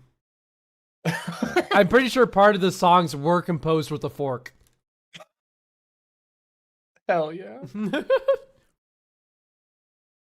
Mal, do you have an album to recommend? I typically don't listen to musics by album. I like Prof a lot. I think that's one of the like least overall popular musicians that I listen to. It Defies Genre does not equal I don't like the one it's in. Goodnight Hippopom's actively confusing to listen to. I have no idea what's happening the entire time. That's what I love about it. Listen to Black Midi. What the fuck? Black Midi's awesome. John L. Oh my god. I think it played earlier. Any reason you don't want Elk to see today's custom cards? Because that is a service I'm providing to you, and Elk is being paid for the set reviews, not for looking at your custom cards.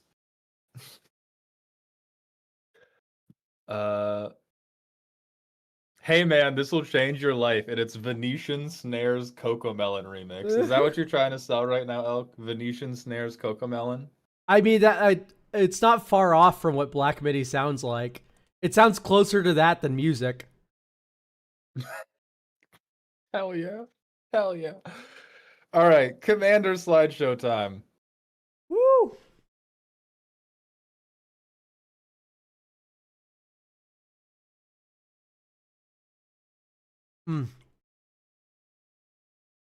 Is it a new slideshow or are we just going to add to the old one?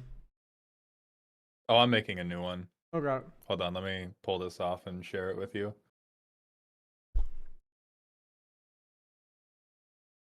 Oh, nope, not anyone with the link. That's what's going to get us in trouble. All right, I sent you LORWYN, but it's fun now. Did you send it to me or did you send it to 3-3 Elk? I sent it to the same email I sent the last one to. Oh, I got to send it my email. Yeah. Google makes me send it to your email.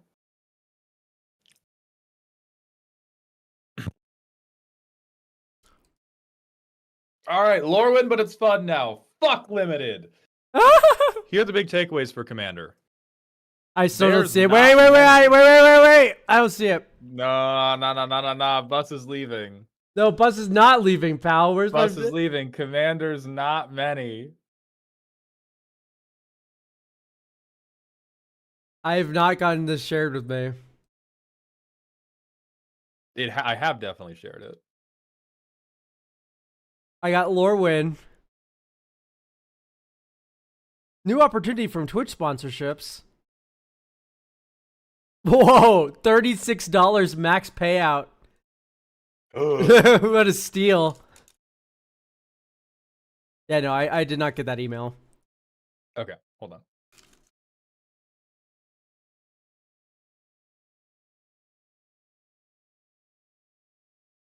We have to do the link trick because I'm setting it to anybody with the link and edit it.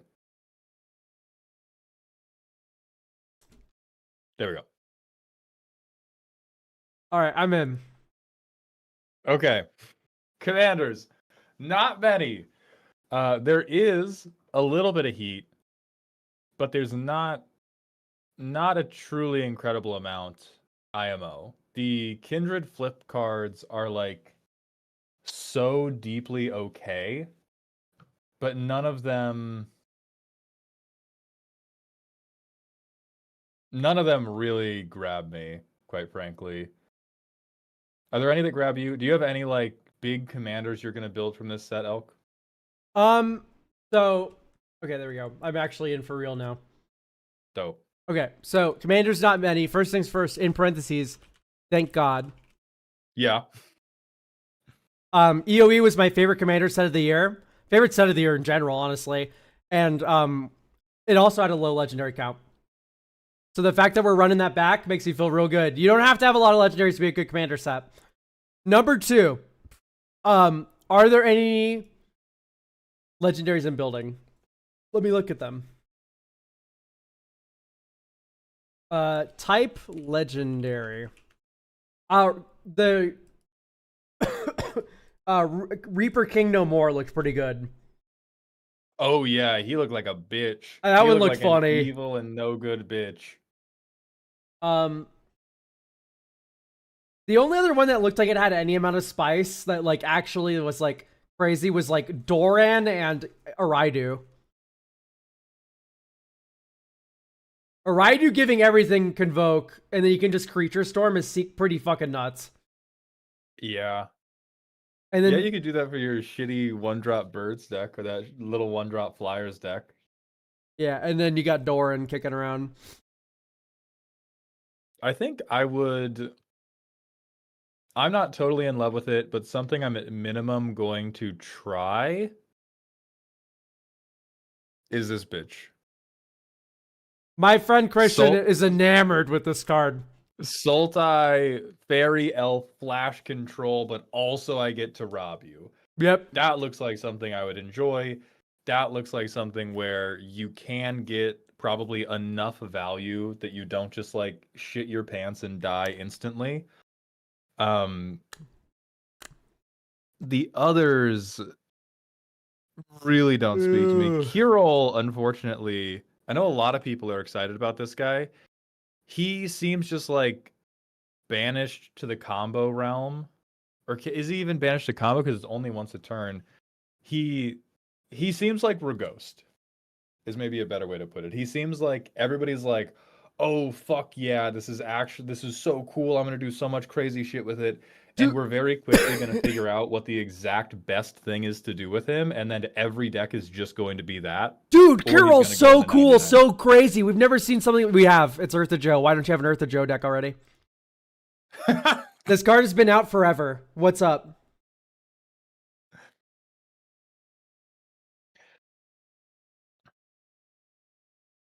Alec, we talked about 99, and then yeah, correction to Kirill is they them, but they just go in your 99, right? Like, because we're talking about commanders we build around right now. Opinion on backside of Erdu giving persist dog shit unless you are doing a combo deck, in which case you are dog shit. Do you feel it differently, Elk? Do you feel like backside persist is actually crazy hot? No. Frontside convoke about broken. Frontside convoke free spells. Broken. Oh my god, not paying mana for things is insane. What are you talking about? Yeah. Mana but no mana is, it turns out, the best thing you can possibly do in Commander. I do want to talk about a commander that I am cooling off on. The more I see.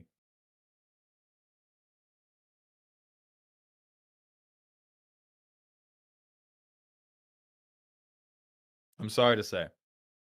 Not because they're bad, but I feel massive VV syndrome from Ashling without a path to building VV Stompy for them.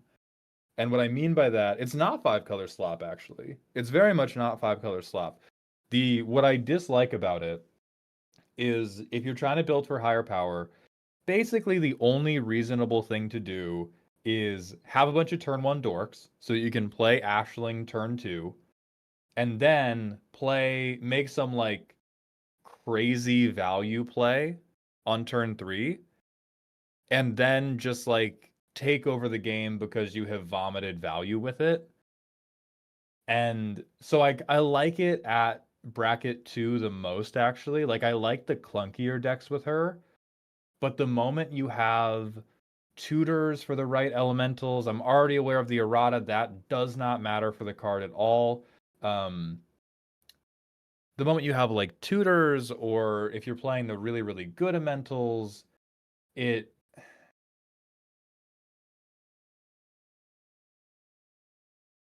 just like, it feels a lot like the only relevant play pattern into this deck is to shoot Ashling on sight or damn near concede the game. And I tend to not enjoy those decks. So I don't think she's weak. I think you can build a very, very strong deck from it. But this was a deck where I was very interested in building a higher power version. And the more I look into that, the less fun the high power deck looks. And the more fun the like low power version looks. But even then, low power Ashling is still just like too good almost. Like, it's too... I don't believe a deck exists for Ashling where it's reasonable to not shoot her on sight, and that bores me. Yeah, it's tough. Where it's like it's like elemental panharmonicon, and Yeah. suddenly you're going like evoke, evoke, evoke, and then you're like your beast whispers replacing the evoking, and then it gets like it's just so annoying. Mm-hmm. I mean, Gooey, we did a 3-hour stream where we rebuilt this like 5-color Henzi. I still disagree with you. Like there are some sack outlets that are good enough. Most of them are not. Like Evolutionary Leap, definitely good enough. Industrial Advancement, 100%. If you think it's not worth it to play ramp for those things, you're just straight up wrong.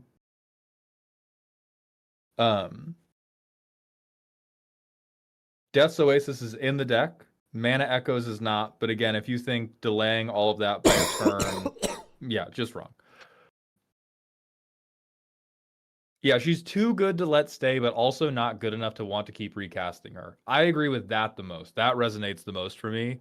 Where if I see somebody play this on turn 2 or turn 3, I'm like, go fuck yourself, we have to remove it. And then their game plan just kind of becomes like, fuck it, I cast Cultivate, and then the curve of my deck is deeply irresponsible, but I can get away with it. All right, moving on from Ashling really quick. Dude, Yeah. not even the hybrid mana change could save you, dude. No. Not Bro could be all generic. Bro could be all generic. Oh, man. This card's crazy bad.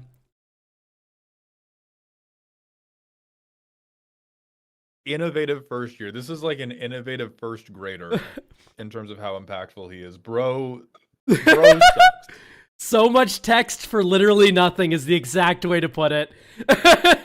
I mean, I think there is only one first year that I think you could actually do anything kind of funny with, and it is Abigail.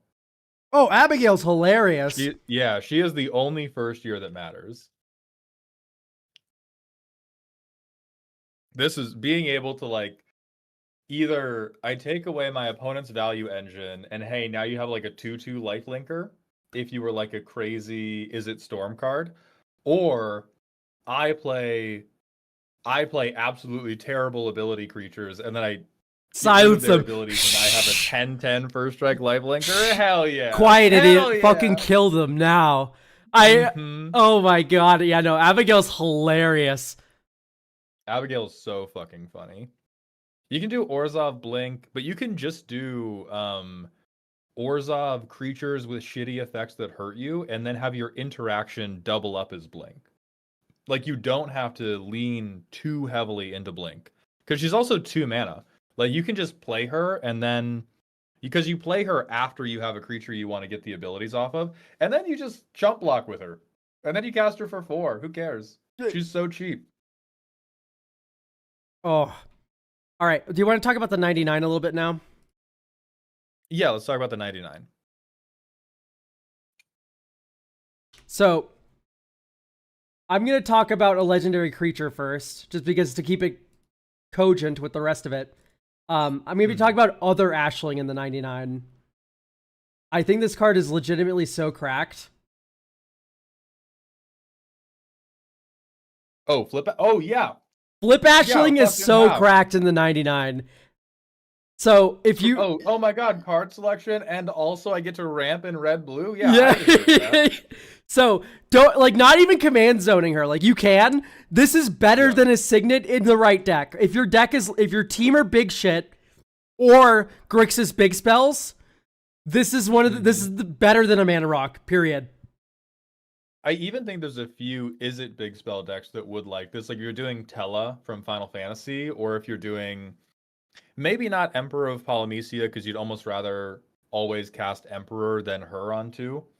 But I think that so many decks do want this. It will pull so much heat. This is the type of card that I think is effectively immune to removal. Because it's crazy good, and nobody wants to spend like Swords to Plowshares on the fucking dork. Yeah, they should. Oh yeah, Ashling's going in Cormella. Ashling is so busted. Where I go this on 2, turn 3 Cormella, turn 4 this flips. It would be Yeah, I would have 1, 2, 3, 4, 5, 6, 7 mana on turn 4. And then you just cast like a big stupid sorcery. Broken. Because she doesn't, it isn't non-creatures with mana value 4 or greater. You can spend that mana on any fucking spell with mana value 4 or greater. Oh yeah, they're being so deeply irresponsible with the mana they give red blue access to, which like Yeah. color pie lovers, rest in piss. I'm about to do some funny shit. Yeah, fuck. My friend Christian brings up a really good point in chat. The first time I read this card when it was first spoiled, because this is one of the first cards revealed for the set, I did not read it as being mana positive even when you flip it, but it is. Mm-hmm. It's ridiculous. Krokor, the transform trigger is tied to the beginning of your first main phase, so you do not get the option to transform every time it flips. You only get the option to transform once a turn. So like you play it, you don't get the option to transform it that first turn because the beginning of your first main phase has already happened. Next turn, you get the trigger, you pay to flip it. Now, the trigger's off the stack. The beginning of your first main phase has already happened. You have to wait till next turn to flip it back. Yeah. All right, what's your pick for a good 99 banger? Good 99 banger. Give me a moment because I got a little bit manic about the limited PowerPoint and went over my lines over and over in my head last night when I tried to go to sleep. But I know that I've seen some and then I forgot some. So I don't think there was any. Oh, no. I remember. Not banger. Most relentlessly high amounts of dopamine that you will ever grasp if Scryfall would fucking load. I'm having Scryfall issues too.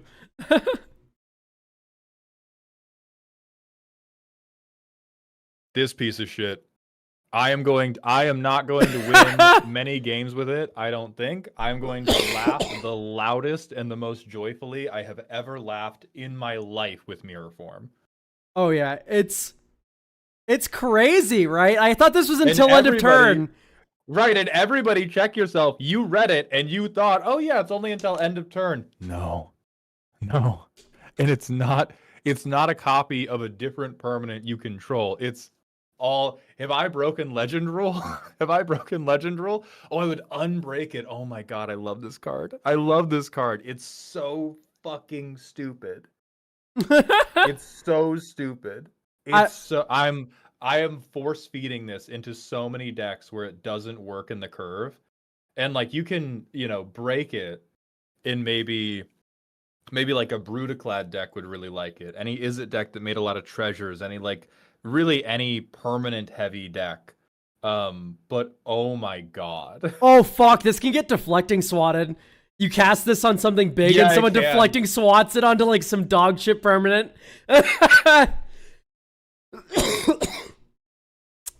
Yeah, no, Mirror Form's hilarious. I'm gonna watch someone do this onto a Rhystic Study and get 7 Rhystic Studies and then just get run over because they don't have blockers anymore. You deck them. Yeah, well, it's a May. 7 Rhystic Studies? It's a May! Shit, dog. It's a May on Rhystic Studies? Yeah. I hate that card. I know, I exactly. hate that fucking card. Holy shit.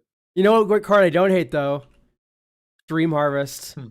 Finally, instead of my random theft spell stealing signets from your library, it steals 2 mana rocks instead.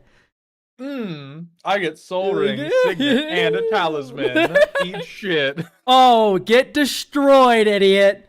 Finally.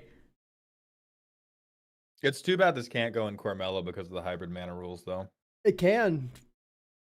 I've heard it both ways. All right, let me go back and do some more trawling because this set I don't think is like, it's not particularly high power. It's very high fun. A lot of people or a lot of the sentiment I've seen online is trying to relegate this set to being mostly like, if you love Kindred, it's for you. If you don't love Kindred, there's nothing.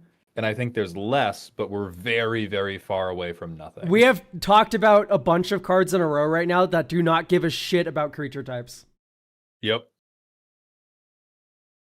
A lot of hot stuff.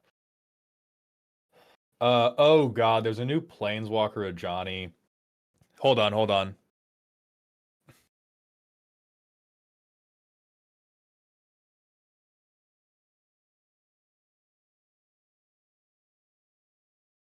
You have to fuck off forever if you want the Planeswalker rule changed in Commander. This is not even a particularly OP Planeswalker. I am just so tired of Planeswalkers that make their own blockers.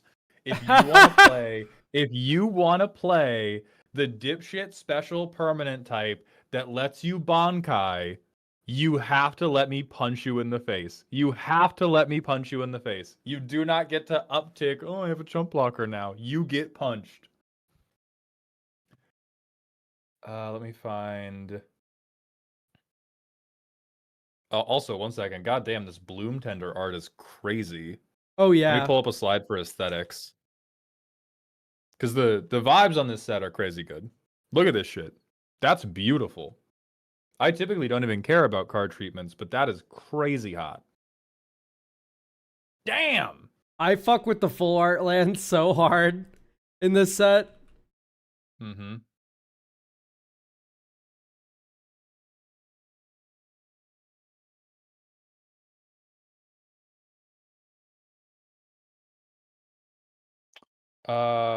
I would like to bring up a card that I think is gonna get dismissed as like win more Kindred slop, ha ha ha ha ha. But I think we'll do better in 99s than people might otherwise think, Yeah. which is Chronicle of Victory. Because they've finally paired the like whenever you cast a spell of your chosen Kindred, draw a card with a banner that lets you kill people. +2/+2 first strike trample. Like, hey, you hard won that fucking combat. Like Vanquisher's banner +1/+1 and you draw a card. Ah, whatever, it's fine. You probably can't swing out. +2/+2 trample first strike. You are fucking the table. Yeah, this isn't actually that off rate for what an anthem would be, given that it's colorless and it has card advantage stitched on it. Mm-hmm. So I don't Like hate this. you just get to curve out. It costs 6 mana, but it's a like soft finisher. That's what you're all underrating. I have And I have 12 elves in play. yeah. You die. Like you don't and then I draw just, cards like, for the rest of the game. You spend 5 turns curving out, and then you play this, and you swing like 20 fucking damage at somebody. This is a 6 mana like 8/8 with haste, first strike and trample, and then it draws cards, and people are still like, but it's 6 mana. Like, I think this card's decent. Yeah. You're never using for both modes. Diabolically untrue. You play it on 6 mana to try to kill somebody, and then if you fail to kill somebody, now you have a very good value engine for your Kindred deck. Yeah, this isn't That's what it broken is. or nothing. That's I think that Yeah, it's not. I think chat's hearing something that maybe isn't being said, but I'm saying it's decent. Right. It's really not a bad card. In something that will shock everybody, this is not going to impact CEDH. Let me be clear about that. What Kindred needs this? I mean, no Kindred needs anything but the electric chair, but I think most Kindreds would benefit from this.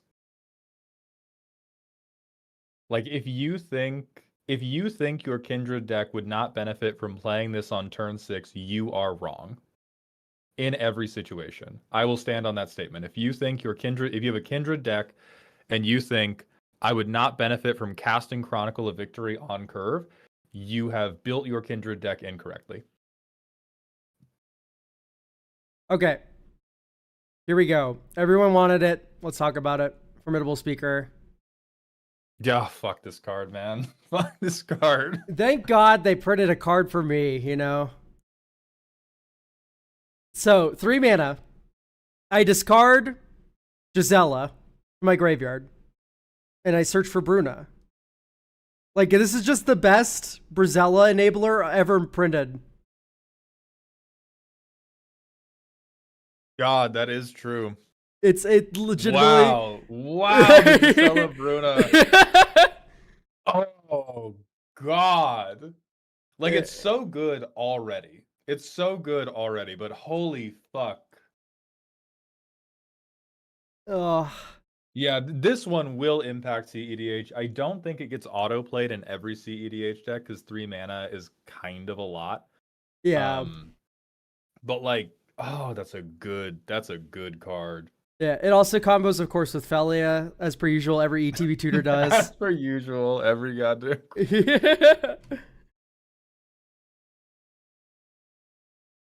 Utterly Yeah, that busted. motherfucker is tough. Are we gonna talk about? Yeah, let's talk about Hexing Squelcher and how the entire internet has been overreacting about this motherfucker for Oh, views. Hexing Squelcher? Mm-hmm.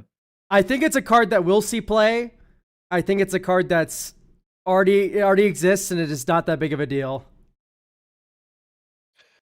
Yeah, I think Hexing Squelcher will make an impact in CEDH. I think any impact it makes in CEDH will be for the betterment of the format.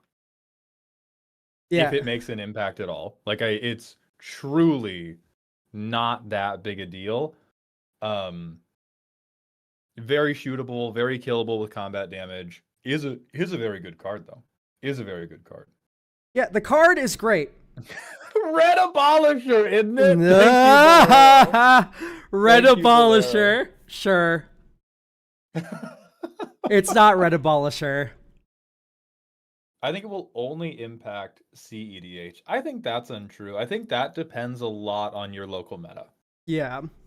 Like, there are definitely tables that don't play any counter spells. All they play is removal, whatever. But there are plenty of decks where you could, like, stick this turn 2 instead of, like, Goblin Electromancer or something, and your table will be like, oh shit, we gotta use a removal spell right now. We gotta remove that fucker right now. Yeah. This Which is is, like, this is the spice.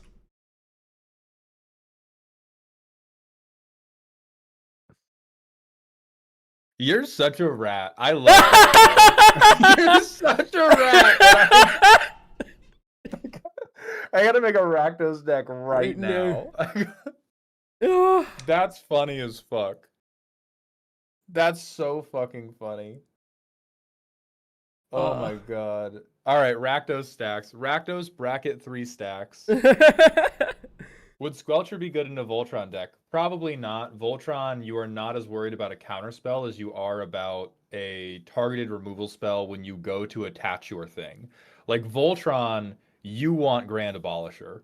You want Myrel. You want, it's my turn. You are not allowed to touch me while I do my thing on my turn.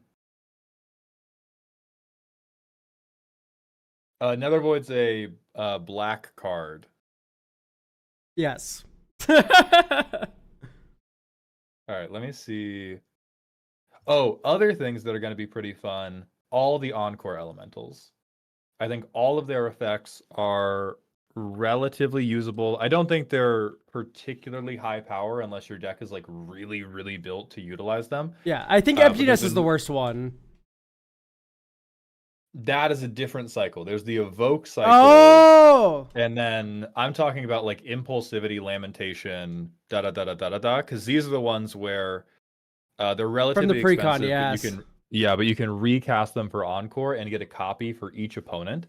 So if you play in a pod, I'm speaking to you, Joey, if you play in a pod where your table wants everybody to die on the same turn and is like afraid to knock anybody out, shove as many of these as you can fit in the deck and just abuse the shit out of their generosity.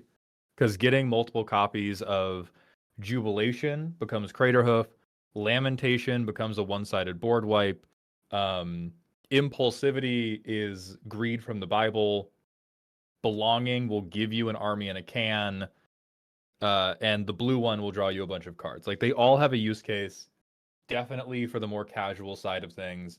But if your table's afraid to kill people early, you can really rob them. Okay.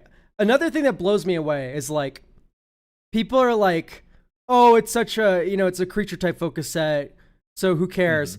Brigid, this evil bitch. She comes down, she makes a Kithkin. She is a Kithkin. Oh my god, it's a Kithkin card. Nuh-uh. This card just flips into fucking Gaia's Cradle. It is not Gaia's Cradle for Kithkin. It is just Selesnya Gaia's Cradle. Gaia's Cradle for cradles. I'm sold. Yeah, you know, that would fucking do it. You know what? I'll put in my deck. Fine. CEDH commander, you are smoking crack. You are insane.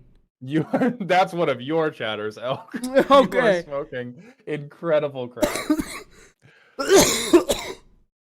Gaia's Cradle in my command zone without a tutor in my command zone or another way to abuse Gaia's Cradle. Yeah, Gaia's Cradle in the 99. I'm putting Brigade in the 99 in my deck. I do think Gaia's Cradle shouldn't be a bracket 3. That's just me. I think that card card is definitely like it mogs every other game changer so hard. Like Growing Rights, let's do it. Brigade, let's do it. Gaia's Cradle gets a little bit too much for me. But definitely if you're running Growing Rights, you should be probably on Brigade as well in your Selesnya decks. Should Brigade be a game changer? No! Yeah. You got the turn delay on the flip. 2 toughness is like eminently shootable. Yeah, I'm normally on the side of like everything should be a game changer. I hate them, and even I don't think it should. If I flip this, it's because you allowed it to happen.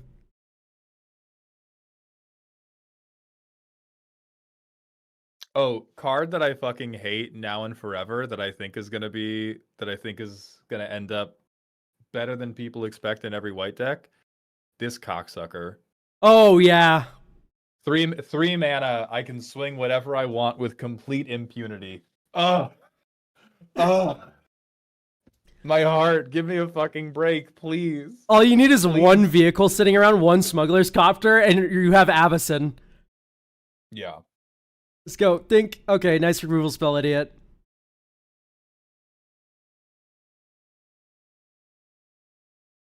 And then what's some other?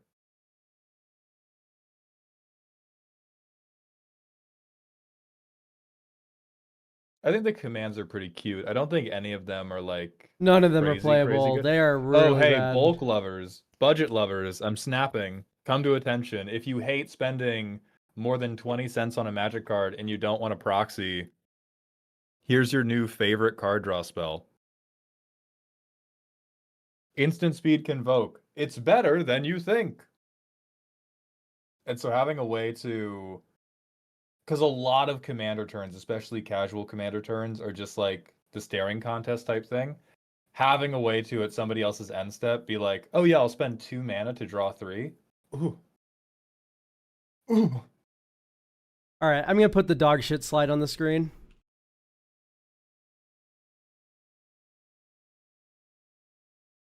Oh yeah, dog shit woo. Okay, get ready for this. Mm-hmm. I'm looking. I'm braced. Oh yeah, fucking terrible. Holy shit. I have no idea. Like this was like a vibes card designed by somebody who plays fighting games and not Commander. Okay, but it can't be countered. Yeah. But like if you really care about this effect, you probably should just run Whirlwind Denial. It's 1 less mana. But 4 mana for fucking counter spell? Oh, it's a mythic. Spinerock Tyrant. Oh yeah, this guy's a cutie. Hold on, let me throw this boy in there. When you cast a targeted instant or sorcery, you can copy it, and the spell gains Wither. Those spells gain Wither. That's sick. Oh yeah, both do. Yeah, Lightning Bolt lovers. Lightning Bolt lovers, so sick. This is the dragon that Azula is riding in on. Holy smokes, that's so cool. Yeah, that one's raw as hell. What's some other what's some crazy dog shit that people are gonna fall for? Morn Song Aria. Oh, true. You are either opposition agenting with this idiot, or you're doing nothing at all. I love Midnight Tilling. Finally, I can play Cash Grab without a shitty fucking squirrel on my card. But yeah, like these are Midnight Tilling is often a category of card. Like I think most commander players underrate how good mulch is. And being able to mulch at instant speed. Oh! I'm straight fertilizing, bro. I'm straight fertilizing. So Midnight Tilling would be another one where if you like building low to mid power, I think Midnight Tilling almost always overperforms unless you are somehow really heavily into non-permanence.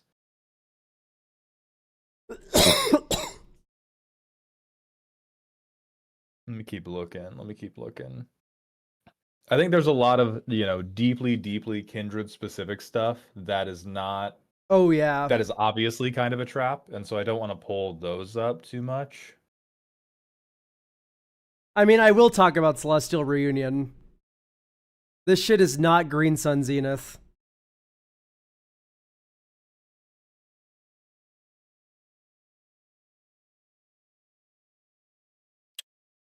It's tempting though. Behold 2 is like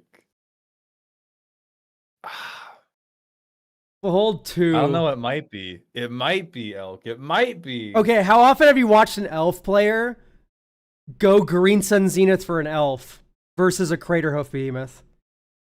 Because Craterhoof Behemoth ain't an elf. And they sure as hell ain't beholden 2 beasts for that thing. Yeah, but why would you have to behold beasts? Are you just implying that you have the mana to like put Craterhoof into your hand and then cast it?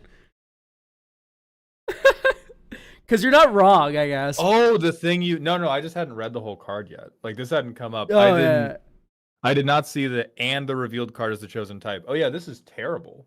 Yeah, exactly. That's awful. Yeah, that's no good at all.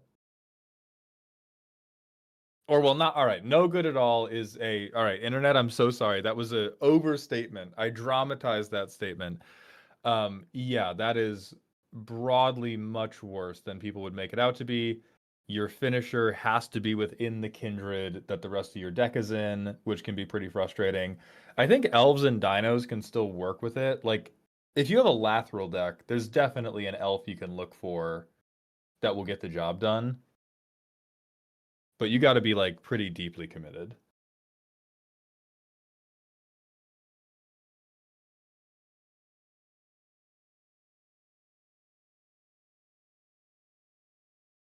Oh, wow. Hold on. Oh, yeah? Look at how bad this guy is. Catharsis? My Catharsis is dark. It's bad for Commander.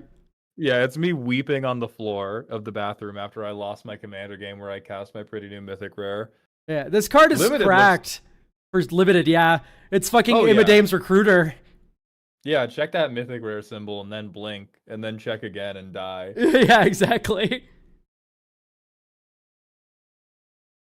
Well, Behold can pick creatures on board. Yeah, dude, that doesn't have anything to do with what we were talking about. That is not even a metric that we were like analyzing that card on. I also think similar to what we said about draft, tree folk are fucked up. I think nearly any tree folk within your colors is going to be worth considering for your more casual builds or for your budget builds, because almost all of them are coming in at common or uncommon. A lot of them have some type of like very broad and potent effect. Like you can Moonlit Lamenter, you can get one card off of. If you're doing +1/+1 counters, it's a card draw engine. If you work out like Abzan Selfblight, draws a card. If you have to play against the Jund Precon with -1/-1 counters, it can't be blighted to death.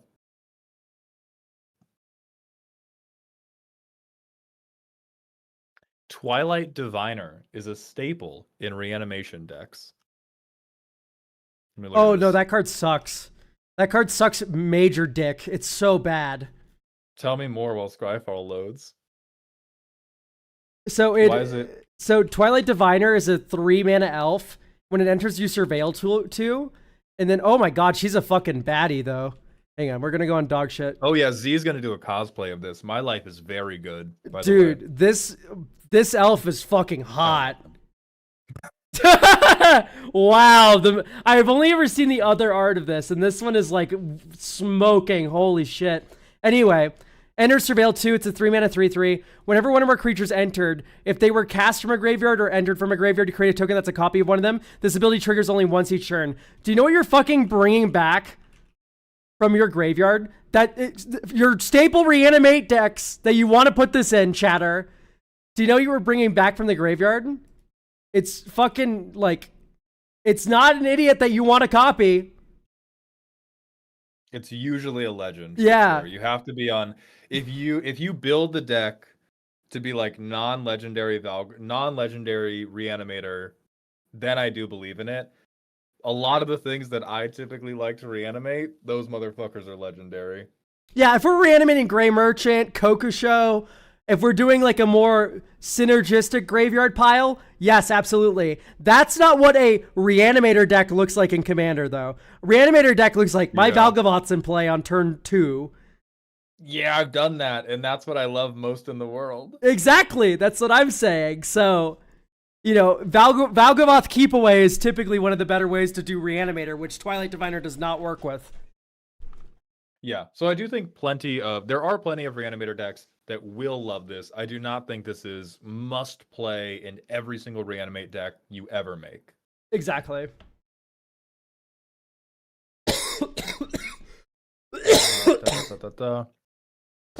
Okay, so Tree Folk, super good. I think the Giants don't transition as well. If we're looking at like bulk, common and uncommon pickups, I think the Tree Folk transition and fill the same role in Commander as they filled in Limited very, very well. But the Giants tended to be more focused on getting damage through, which is not as relevant in most Commander games because you have so much life to chew through that you would rather just build up a bigger board state to begin with. Bree Stoutarm, I do think, will be a very fun Commander, though. Oh, yeah. Definitely bracket 2, bracket 3 behavior. I don't think we're doing bracket 4 unless you do some type of like weird combo deck. But Bree is going to be a very, very fun build around. I don't think I'm building around it. Let me move you off that slide. I don't think I'm building around it, but I think it's pretty cool. And I think if you wanted to do Giant Kindred, you probably can. Oh, yeah. What's other...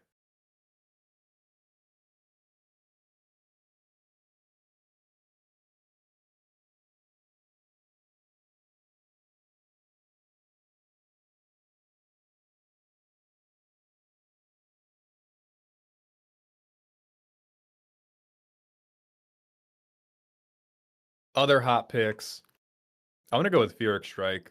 Yeah, I have this card on my buy list. I am definitely considering getting one. This is like there's almost always a problematic artifact or enchantment on board. Blight 2 is very easy to pay, even if your deck can't remove 1/1 counters as a synergy thing. You can like take it as a one-time hit, and nearly everybody is running 3 mana value or greater commanders or a 3 mana value or greater like bomb. Oh, speaking of budget lovers, by the way. Mm-hmm. We have that's not how you do that. Yeah, I love that. Great link. Thank you. There we go. We have another abundant growth now. Oh, yeah. Another abundant growth, for sure. So any people who enjoy ramping really fast, Landors are actually a really good way to do that because you have a lot of land untappers like Arbor Elf and Satyr Wayfarer, stuff like this that just say like tap to untap target land. And then if you load that shit up with a ton of ores that say tap to add extra mana, great news. You get to do that now.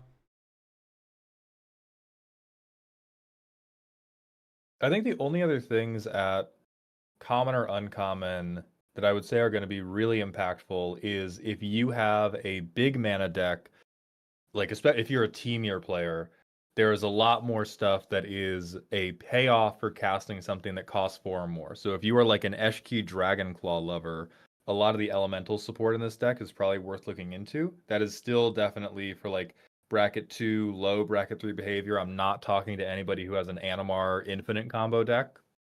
You guys are good. But if you are like Oh, SQ's power, not mana value. Either way, if you're doing Temur, I want to cast a lot of big things.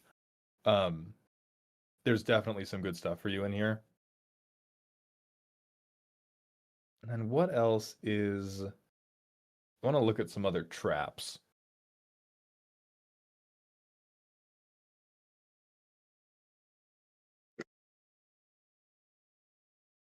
I'm going to nominate rating schemes. Yeah. It looks fun. It looks fun.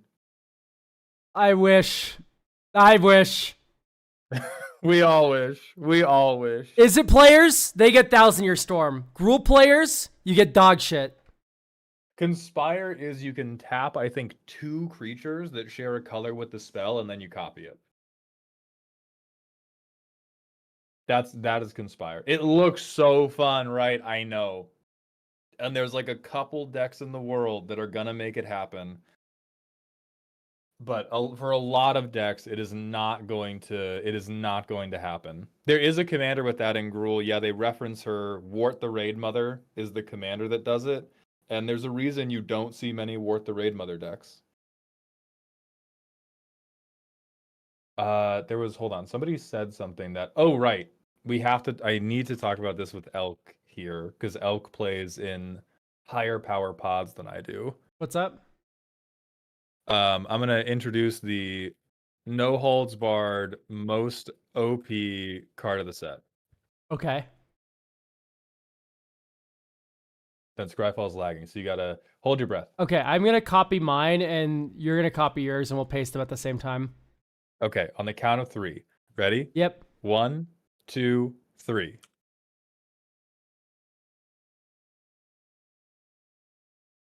Pretty close. This is dog shit.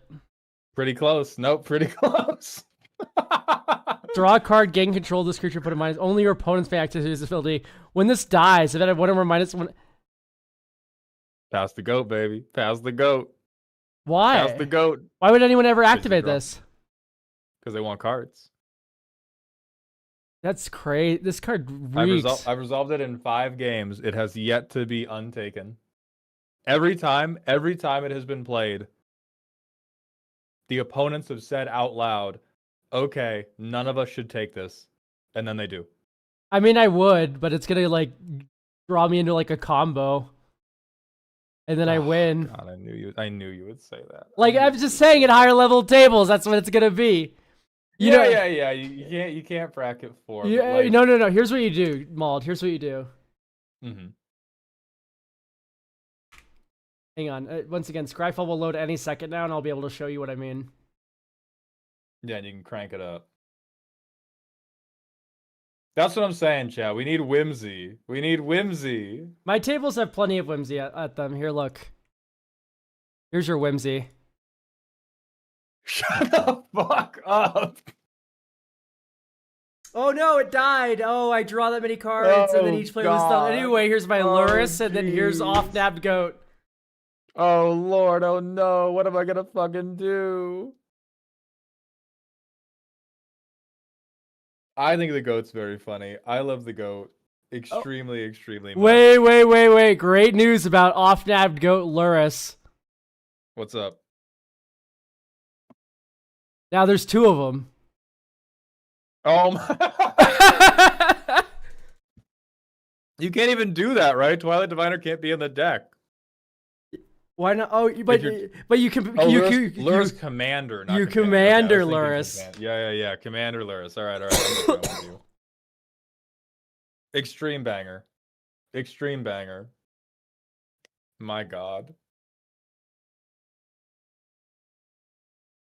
I think Goat's very cute. I think Goat definitely has a ceiling in like mid bracket 3 where it starts hurting you like pretty bad. But I think the pain's worth it. I think up until you're in bracket 4, the pain is worth it. The goat's hilarious. I love the card. It's very funny. It's just bad, but I mean, like, we all know it's bad. It's great. That's not the point. It's great. It's awesome.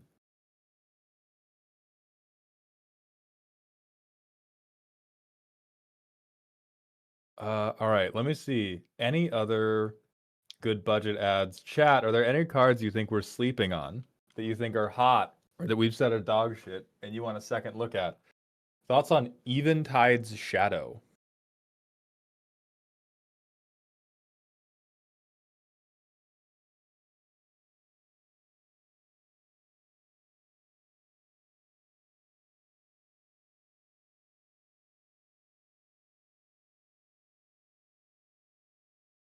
By the way, I am just going to mention while we're doing stuff.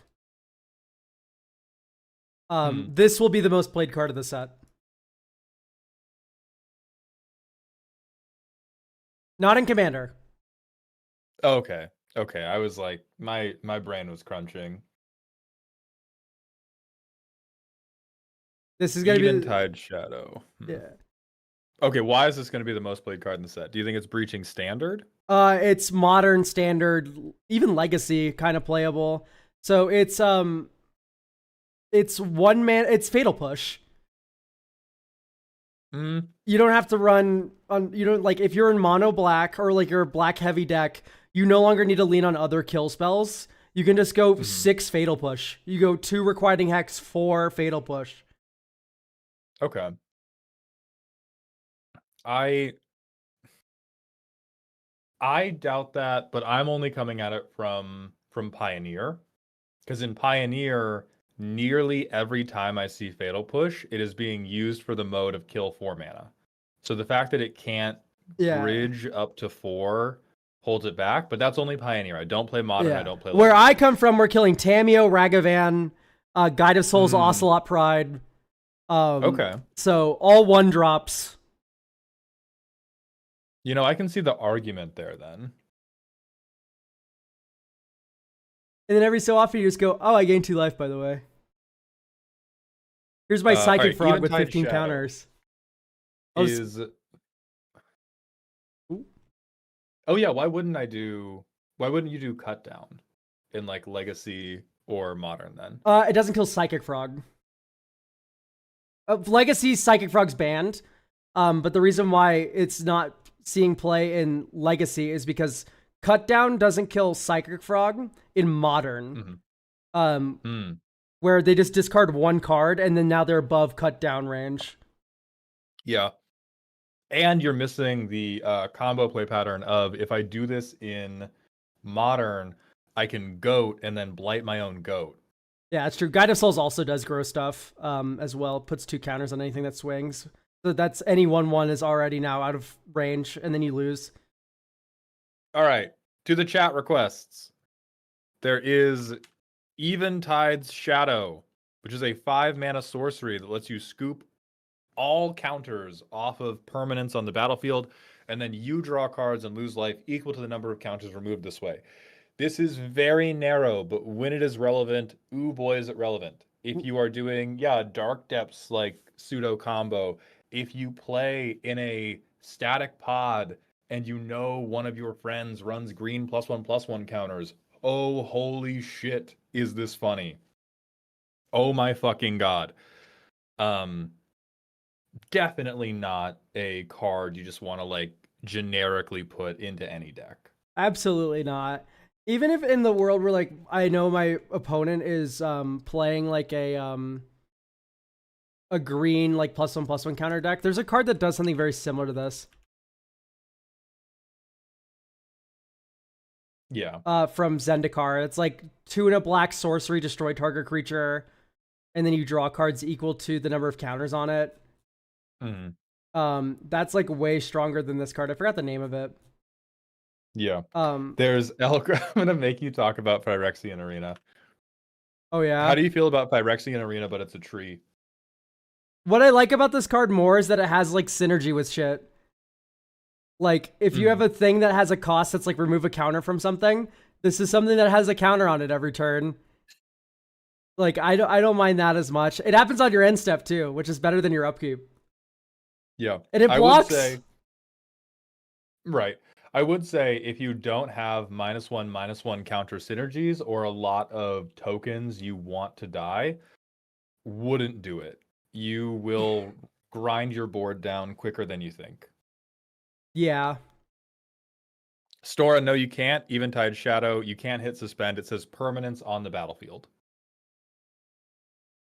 Then we had a question about Aberrant Return, which that, yes, should probably go in. Can't imagine what Reanimator deck doesn't want to do it. This is 6 mana sorcery. Put reanimate 3 creatures. They enter with a -1/-1 counter, but if you're getting 3 creatures out of every graveyard. So yeah, Or sorry, 3 creatures out of any, not 3 from each graveyard. Yeah, so for me, it's like, why am I not paying 1 more mana for Breach? It's like, is there one person with a turbo stack graveyard? Probably me, I guess. I just have both in my deck. Yeah, both in your deck's ideal, I think, but yeah, like I don't think it's a. I think it's a you cut something else that hasn't been performing, because it's not like I don't think Reanimator decks are gluttons for good mass reanimates right now, or for good multi reanimates right now. I think they have some, and then I think they're like, oh, I think they're a little sad. Isn't this worse Behold the Sinister Six? No, it depends a lot on what your opponents are playing and what has been removed, because I believe Behold the Sinister Six is grabbed from your graveyard. Yep, only from your graveyard. Yeah. Only with your graveyard matters a lot. Let's not pretend that other people don't play good creatures sometimes.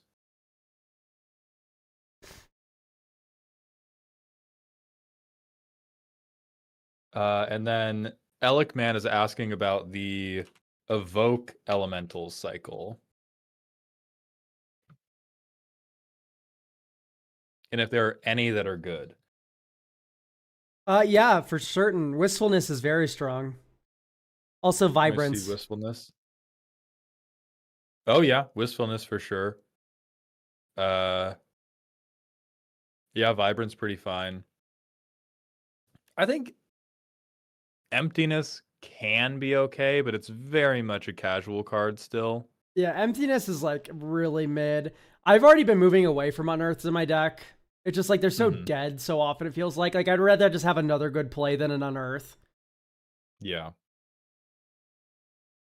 I do think... And then Deceit, I just don't really think is commander relevant, because Thought Seizing is not a great thing to do. Yeah, sadly. Deceit isn't at its best. It's just, it'd be a bounce spell most of the time. Yeah, most of these would be like 5 out of 10s for me at best. Yeah, I think my ranking would probably go like Catharsis, Deceit, Emptiness, Wistfulness, Vibrance. And this is for limited? No, this is for Commander. Catharsis, you think is the best? Is the worst. Oh, okay. Yeah. All right, we're going the other order. Yeah. Yeah, I think Vibrance and Wistfulness are the best.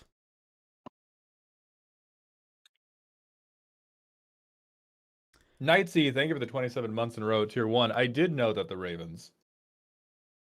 I think Vibrance is slightly better than Wistfulness. Don't do what I did. I entered a Phantom Basic before Search Your Library for a land card. This is a Sylvan Scrying on a dog. Oh, it's any land card. Oh. Yeah, exactly. That's what I'm saying. Yeah, that's actually very good. Okay, I'll up that one to like... It snapped for everyone in place immediately. Oh, yeah. That's like 8 out of 10. That's like an 8 out of 10 card right there. Holy fuck. Vibrance gets rid of your Drannith Magistrate, or it tutors my best land. Daydreaming Giant is not a card, Little Mixed Doom. So what giant do you mean? Oh god, EC is not a set. No, I'm so sorry, Scryfall. Oh, Goliath Daydreamer. Okay. Well, we will wait for Scryfall. Yeah, Curious Colossus is also an insane motherfucker. We don't need to talk about the 7 mana fuck that one guy. Yeah. Like that. I think Curious is that the one that... Yeah, it makes everything. Yeah, it makes everyone 1/1s, and yeah. Yeah, that card's fucking... Another card to go in Brizella's Book of Grudges, dude. Fucking... No. Everything explodes Brizella. I'm telling you, it counterplays Brizella. All right, Goliath Daydreamer. When you cast an instant or sorcery, exile that card with a dream counter instead of putting it into your graveyard. Whenever this creature attacks, you can free cast a spell with dream counters on it. Bracket 2 dream, but it's a fun dream. Yeah, it's a bracket 2 kind of card. It looks very fun. I don't think it's very good because people like they really have to let you do it. Like you have to go 4 mana, I play this. They have to watch you cast a good instant or sorcery and then let this guy swing so that you can recast it. Yeah. Which at high power tables, probably not happening if you're doing anything great. At bracket 2, you 100% get away with that, and it's fucking awesome. Really funny with Chandra's Ignition, though. That's hilarious, yeah. But you just go like 4 mana, 4 mana play this, untap. I hardcast LORWYN Reveal, draw 3. Free cast LORWYN Reveal, draw 3 more. Ah! Fuck yeah! I'm back, dude! We're in red, we should have haste. Okay, so not only do you have to give this thing haste, Mirror Titan, you also have to cast a spell that's worth copying, and then have it not be blocked. Yeah, what the fuck are you doing? Are you opting? Are you double opting? Yeah, let's actually put the whole scope into screen here. The problem isn't that it just doesn't have haste. In fact, it's somewhat better just to go, I cast this, do you remove it? No? Okay, now I'm gonna do something. Yeah. 9 mana draw 6 is a worse rate than X draw spell. Pretending that the 4 mana for Goliath Dreamer will only ever translate into copying LORWYN Revealed is incredible rage bait, Sauron. I know you're better than that. And we're talking about dopamine, not mana efficiency. Now, whenever it attacks out, deals combat damage. Do you want your 4 mana play to copy 1 spell? Chatter. What do you want? Yeah. Do you want it to get blocked and die after copying 1 spell? All right, Soul Immolation. As an additional cost, Blight X. X can't be greater than the greatest toughness among creatures you control. Deals X damage to each opponent and each creature they control. Okay, so I sack a creature, basically. I need to have a really big butt for this to do anything, but it's, as an additional cost, sacrifice a creature, not necessarily my biggest guy, and then I one-sided board wipe you if I have a big creature. I think that can work. I think it's a little annoying to set up, but like, yeah, that can for sure work. The fact that it's one-sided is doing a lot for this. Because Chandra's Ignition, you board wipe yourself. This you don't have to. Storacatten, thank you for the Prime sub. Welcome to the dog home. I appreciate that very much. Everyone's saying Walls of Bossing say. That's the bracket 2 dream. So, that's extremely funny. Do that. Yeah, so-called free thinkers when Walls of Bossing say is as a synergy piece. Like, dude, I'm watching chat like lemmings just type the same 5 nonsense words. No, that's awesome. Where is your whimsy? Where is your... Well, I blow up the Wall of Bossing say. I blow up the spirit of Wall of Bossing say. Your whimsy belongs on /RMTG. It gets like 500 upvotes, and then don't put it in a deck. That deck's gonna suck so bad. You're gonna do it once and then feel hollow inside when it's over. You know what I mean? I think if you were already Chandra's Ignitioning, Soul Emulation is worth trying, for sure. But Walls of Bossing say into Soul Immolation, not a combo I can recommend as a doctor. But if you were already doing Ignition, swap it out, see how it goes. Tree of Perdition, Soul Immolation. Now we're talking. Yeah. Honda Accord. Welcome to the chat, Spice 8 Rack. Finally giving some culture to this chat. Is this actual? Yeah, that is actual Spice 8 Rack. That's actual Spice 8 Rack. Oh my god! Welcome to the chat. Everyone's like, Balls of Bossing say, Walls of Bossing say. I'm like, oh, come on. Yeah.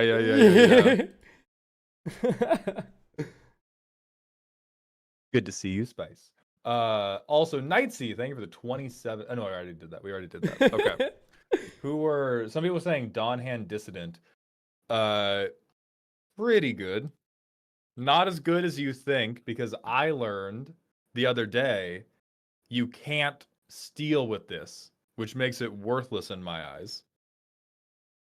You can grave hate by blighting 2, but I did not read the whole card because I'm a fucking idiot. Oh, Dawnhand Dissonance cracked! This card's so cool! It's so good for replaying from your graveyard. I read it and I was like, oh, I can exile from your graveyard and then cast it. And then I couldn't do that. And I was like, this card is bad and awful and no fucking good.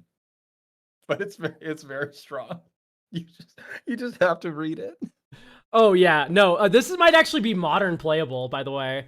There's a couple of funny like grindy Yawgmoth ideas that people are having with it, where you go like put counters on my creature, because you can remove the Yawgmoth counters from your Young Wolf and stuff, and like also like your other creatures, which is awesome as hell.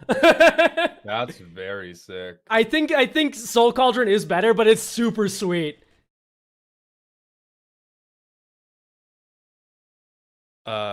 Elegman said, can we talk about how cracked Kinscale Sentry is?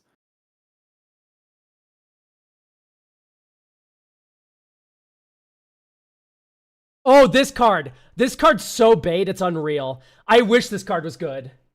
I'm not totally. Yeah, I was like, my heart went, which is normally a sign that the higher level players are going to be like, unplayable dog shit alert, unplayable, unusable dog shit.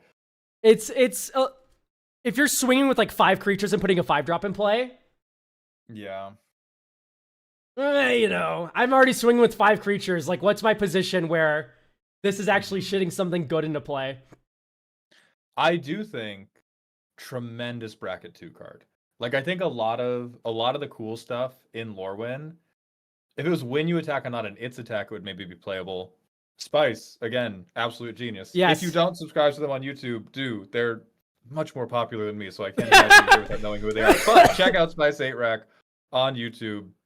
Incredibly, incredibly cogent and hilarious. Yeah, cheating in an Elishnorn is something funny. So, like, you swing with 7 creatures, and then you go, here's my 7-drop Elishnorn. Enjoy blocking my attackers now. Yeah, like, it would go well with Adeline. That's true. I think there are a couple niche situations where you could make this work. I don't think it's as like overall good as you might think it is. But and kind of a theme of this set is incredibly fun bracket 2 cards. Or like Moonshaker. But here's the issue with Moonshaker Cavalry, guys. You have to run Moonshaker in your deck, and Crackerhoof Behemoth is really just not that good of a card. It's amazingly good. Don't talk bullshit. It's 8 mana. It's so much mana, and that's not like a Crater of 8 mana. I will shout. Don't talk bullshit.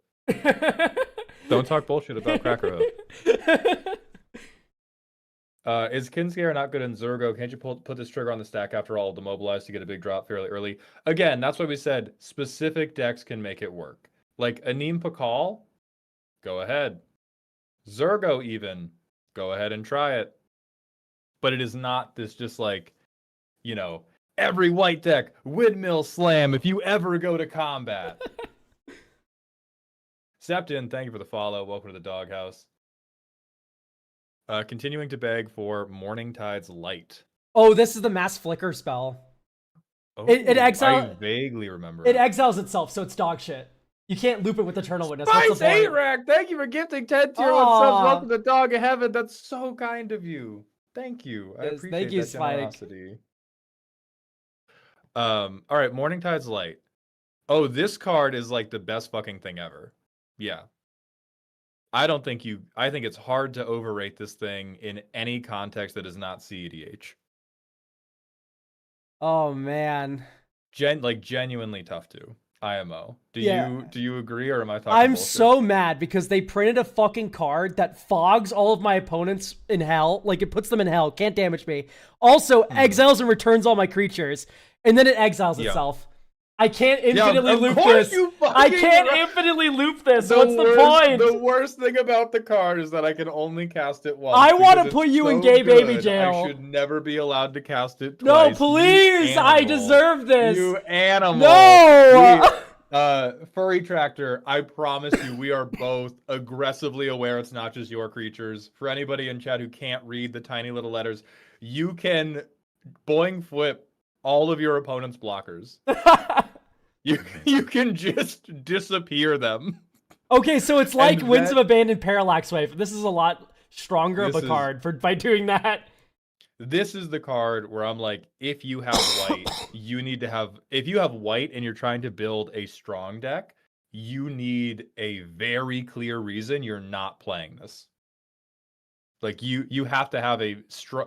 I need a thesis statement and a paragraph why this is not in your deck because Yeah. it's so good. I'm gonna show you one of probably the most game-ending spells in Vintage Cube. Like, most games of Vintage Cube probably end with this spell on the stack. Parallax Wave. This card's so busted. Mm-hmm. 4 mana, just go, no more creatures for you. You just exile their entire board and then you just kill them. It's insane. Yeah, that card is fucked up and evil. However good you think this card is, you are wrong. It's better. Aegis, thank you for gifting us up to Spice 8 Rack and letting it join us in dog heaven. Into Preston it goes. I'm so sad that this is the day I had to ban Spice 8 Rack from my Twitch channel. So Preston actually was one of I think it was my most viewed deck on Moxfield before I made my YouTube channel. I almost built Preston. All right, we brought Spice back. What do we think of Tam and Winnowing? Tam is just like it's fine Mother of Runes. If you were like crazy in on permanent base protection pieces beforehand, yeah, this is fine. Yeah. The fact that it's hexproof and not protection too is actually like a really big deal. Yeah.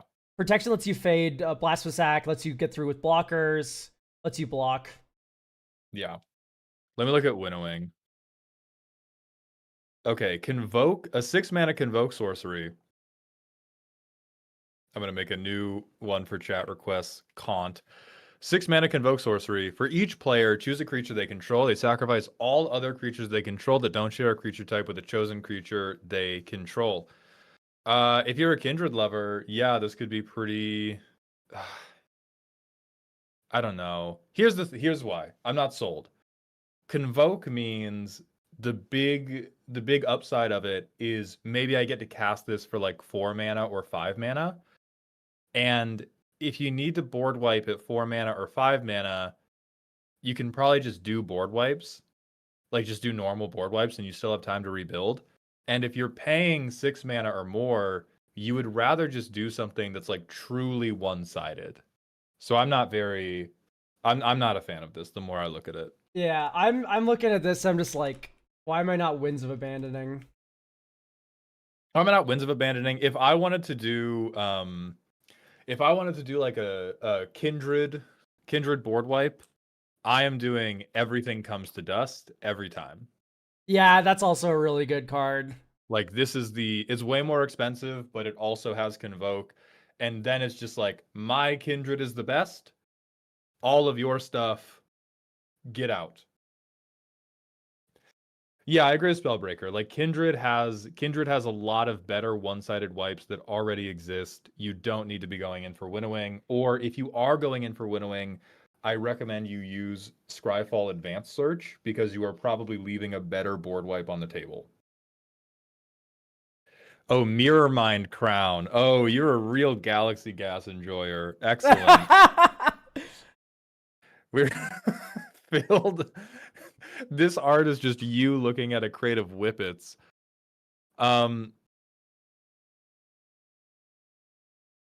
Yet another brick in the wall of hilarious bracket 2 dreams. Yeah, we are. Oh wow, all my clue tokens, they all turn into this unplayable card that I like so much. It's like Yeah, because like what's fucking this for me is you can't equip your commander, which puts it in the territory of either my commander has to make the token, or I have to play my commander, I have to get a different creature, then I have to get this, then I have to make tokens. Yeah, there's potential in Roxanne, but you have to get a creature that you want to be copying. It's like it's a very bracket 2 Rube Goldberg machine. There's Yeah. nothing wrong with that. It just means that it's not that strong. But we Yes. play a bunch of things that aren't strong to have fun. Super goofy. Do you guys like worms? This is a me thing. Where are we on worms? Academy Manufacturer goes crazy. The mill guy has a video on it already. I am so close to banning you. The Academy Manufacturer has gone crazy with every card that has ever made a token since the motherfucker was printed. You cannot. I have been flashbanged so many times. I am already blind. I forgot about this card earlier, Mal. This is LORWYN. I don't know how to pronounce names in that area of the world. I'm sorry. But this is a worm harvest on a stick. Mm-hmm. I'm putting it in my Farrakha deck because it's a self-mill card. And I think it might just be good. Yeah, I mean it's like so at minimum I have recommended plenty of the 2-drop mulchers to people already, and this is a 2-drop They're mulcher so with more good. upside. Yeah. They're better than people think. And you have a 5 mana. I can make chump blockers or I can make like sack fodder. Yeah, that seems pretty good.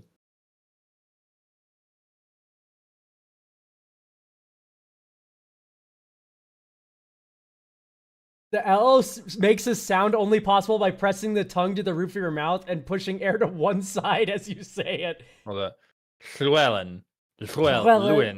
LORWYN. No, I'm American. This is just not possible.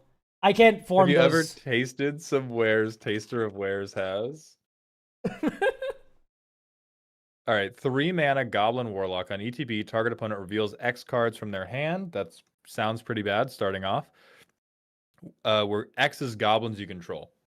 You choose one. They exile it. If you exile an instant or sorcery, you may cast it for as long as you control this creature, and mana of any type can be spent to cast that spell. That's really fucking bad. That's so fucking bad. Oh my gosh.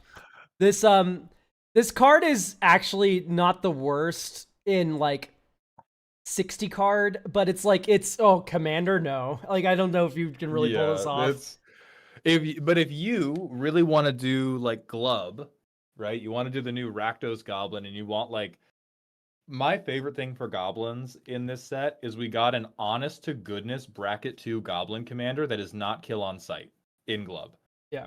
Like we got an actual value grind goblin deck that is not relegated to the trenches of, oh, I promise it's a casual goblin deck, and then Krenko spins like a Beyblade.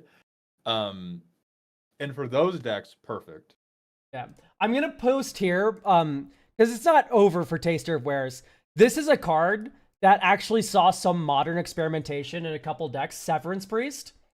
Where you look at their hand, you take something, and then when this leaves, they make a spirit where X is the mana value of the thing you took. And this card was playable in Modern for a hot second. Taster of Wares, when you put it next to Severance Priest, if you're playing a Goblin deck, not only do you take a card from them, you don't give it back, and sometimes you steal it. Like, you get to cast it yourself. Yeah, but that sounds very optimistic considering they get to choose what cards they reveal. Yeah, but if you have like a critical mass of goblins, let's say like 3 other goblins, you're probably munching something that's pretty decent. Yeah, but are there any 60-card goblin decks that are hitting critical mass well? Seems tough. You could do Birthing Ritual goblins in Modern. It's not too far-fetched of an idea. It's just that is the factor. Is like, can goblins work better than like these blue-based mid-range decks using Quantum Riddler? Yeah, I don't believe in it, but I will be interested to see if it can do it. But I think that is aspirational. Isn't it Grub with an R? Probably. Do we have any more cards to talk about, or are we done and dusted? Let's. Eggcell Ant just said requesting Lava Leaper, the only good card ever printed. Oh, it is a cute little bunny on it. I really like that card. It's really bad. I don't think it's a good card. I do think it's adorable though. Oh, that's fucking so cute. Okay, 4 mana. Everything has haste. Whenever a player taps a basic land for mana, they add 1 mana of any type that land produced. Yeah, I mean, cute. That's just like a cute group huggy chaos card. I don't think that's like crazy high ceiling, but like, holy fuck, is that adorable? And you want to see some action. Upping the speed of everything in play. Yeah. All your lands, all your creatures. Boing and the such. Oh, I wish British people were real. I'm trying to imagine you casting. Like, I can see the Tolarian Community College clip in my head where you play this and then go boing and the such. Oh, they're so whimsical. Only England was a real you can place. punish multicolored decks a little bit. In Urlock, pretty funny. Yeah. I see it in Urlock. Fearic Strike, I beg of thee. We actually brought that up as we did a like list of really good budget cards, and Fearic Strike is on there. This is a very good card. Yeah, Pyrrhic Strike I'm very impressed by for commander quality. Yeah. 2-for-1 removals are great. Like, you can pay that additional cost near every game, and you will have targets for that, targets for both modes near every game. Beautiful, love it. Okay, what else have we missed? We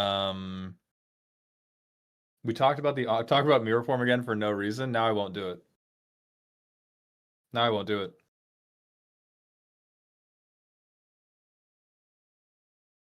I think we hit all the notes. Oh, please, Mr. Mauled, Bloodline bidding. Also, Terrence, die, you dumb son of a bitch. Last I was aware, Spice 8 Rex pronouns are its. Spice, please correct me if I'm wrong. Terrence, you've been bapped on the head. Bloodline bidding.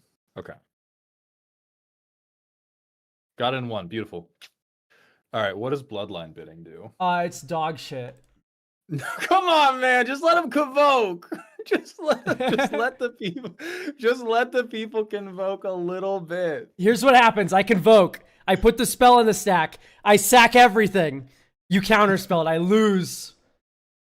That's what happens every time. Why would you sack everything? Listen, I'm a lot more just fond of Patriarchs bidding. Oh, sure. Yeah. Because I love the Patriarchy, as we know, of course, naturally. So no, here we have Patriarchs bidding next to Bloodline bidding. -3 mana, but it's symmetrical. Here's the thing. Just Bajuka Bog them. They don't got a graveyard anymore. Guess what happens then? You're the only one getting the effect. Also, I'm terrified. The if-then police are about to barge through your door. The if-then police are about to fucking raid your home. If you are building around this effect, Patriarchs is worse, TBH. I think you're crazy. I think bidding's fine. I don't think bidding is that good as you get into... I think bidding is one of those, like, pretty hard ceiling at mid to high power bracket 3. But below that ceiling, you have a good time with it. Yeah, with for me, it's like, I like this card the most when I sack my whole board, and then I cast this, and then the whole board's back. And then I sack my whole board, and then I Living Death, and then everything's back again. So... Symmetry fucks Patriarchs over. So here's what I disagree with. If you built your deck around this card, you use the symmetry better than your opponents do. I'm not casting Patriarchs to have a nice little value game with you. Teehee. I'm getting Grey Merchant of Asphodel deck and 16 other zombies. And you're dying. That's what's happening. I'm so sorry to interrupt this message with a card I have an even more negative opinion of than Elkaz of Bloodline bidding, and that's Mutable Explorer. I'm so sorry to tell you, this card clean fucking sucks. Oh, it reeks, for sure. He is exploring because he got exiled from his family because they wanted him to get a goddamn job. He is so cute. He is. If you listen, hey, again, bracket 2 is beautiful. If you want to play a bracket 2 of like, here are my cute little guys, your strongest soldier. He is hot dog shit. Hot dog shit. You talked about Moonshadow in a limited context. It will be playable in Commander. Playable as in you can put in your deck.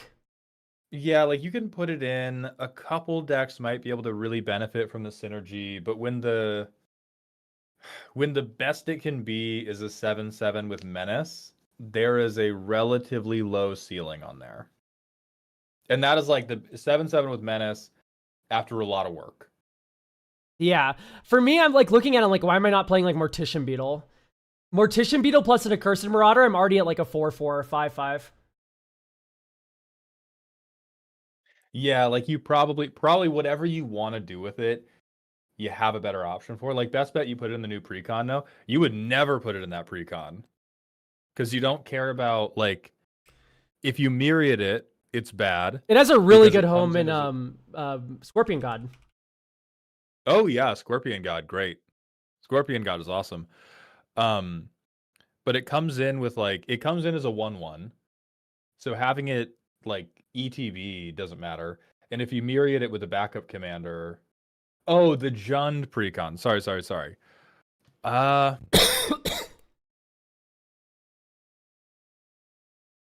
God, can I just say I love No. I don't like can't say it out loud. Wizards of the Coast can't say it out loud, but I love that every single card that scalpers hopped on and bought out before the set Oh my got god. reprinted and they got blown the fuck out. That shit is the Sent to funniest hell. thing on earth. Sent to hell. Yeah, that shit was awesome. Oh, hello. Never mind. This is a staple. What I card? misspoke. That's a staple.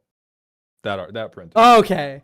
Okay, but when Olive Garden. I give my hot takes about the cards I'd fuck, I'm a Hot freak. takes. This is just a sexy monster. This is not a hot take. This is a freezer box. This is an Every ice card I box. put on stage that I'm like I'd fuck this is a sexy monster. That's not true. You say wrong things. No, it's so true. Sapling Nursery. Okay, Elk example. Easy example. Carnage Interpreter. That's your. You think wrong things. You think wrong and incorrect things. That's the thickest thighs I've ever seen. Yeah, but I don't know. Listen. He has and a this cute is little me hat. problem, right? It's a me problem. I love boobies. Oh. Aggressively hetero white man over here.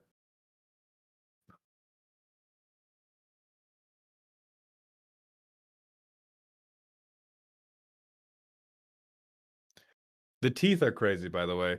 Nobody's perfect. Exactly. All right, Sapling Nursery. Affinity for forests. Landfall. Make a 3/4 tree folk. 1 mana, exile, tree folk and forest you control again, indestructible. This card's cute. That seems cute. Okay, Yeah, exactly. we can't keep meeting like this. I think the card's actually rather decent. It has the word affinity on a card that's like actually kind of decent. Yeah, I think you could. I'm still not in love with the ceiling, but like it makes blockers that are not 1/1s, which is not nothing. 3/4 reach is a really annoying board to have, actually. Yeah, like that's reach. Hey, flying's good. Yeah, if you're in 3 color or more, wouldn't do it. But like green, Gruul, Simic, I could see it in any of those 3. And then y'all mind if I get it with Doran? I do mind Suds. You're gonna get you need to splinters and relax. stuff.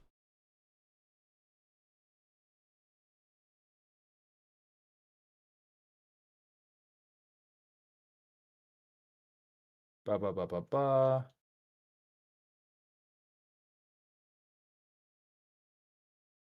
Hey, thank you, Austin. All right, I think we're at the end. Final call if you think we have slept on. We've talked about Reaper King no more. Ashaya is not being printed in this set. Don't make me ban you for talking about Landfall. What about Earthbending? What about it? Maybe you could do it in the Jund 1/1 precon. Like there might be a couple of the best Earthbending cards to give you fodder to blight yourself with. Hey, yo, why this tree looking at me like this? What the fuck? No, Spice, I had not seen the alternate art. What the fuck? I'm about to put down some roots. Holy shit. Oh, Doran as a review. I think New Doran's cute. I actually like probably New Doran than any of the current Defender commanders. Yeah. I like that you have something different to do than just play 0-10s with Defender because he will buff anything that has a power toughness difference. I think you can get so much more flexible. There are so many like other sub themes you can do because you just need asymmetry on the power toughness. I really like that they made Doran into a big old guy. I love that he's just ancient. He's really cute. Big Papa Doran. He's Big cute. Papa Doran. He's cute in like the 90-year-old guy kind of way. You know what I mean? Mm-hmm. Yeah. Like you wave to him as you jog past his house in the morning.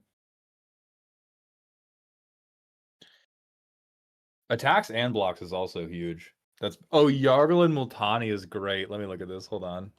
How big is that difference? It's about 12.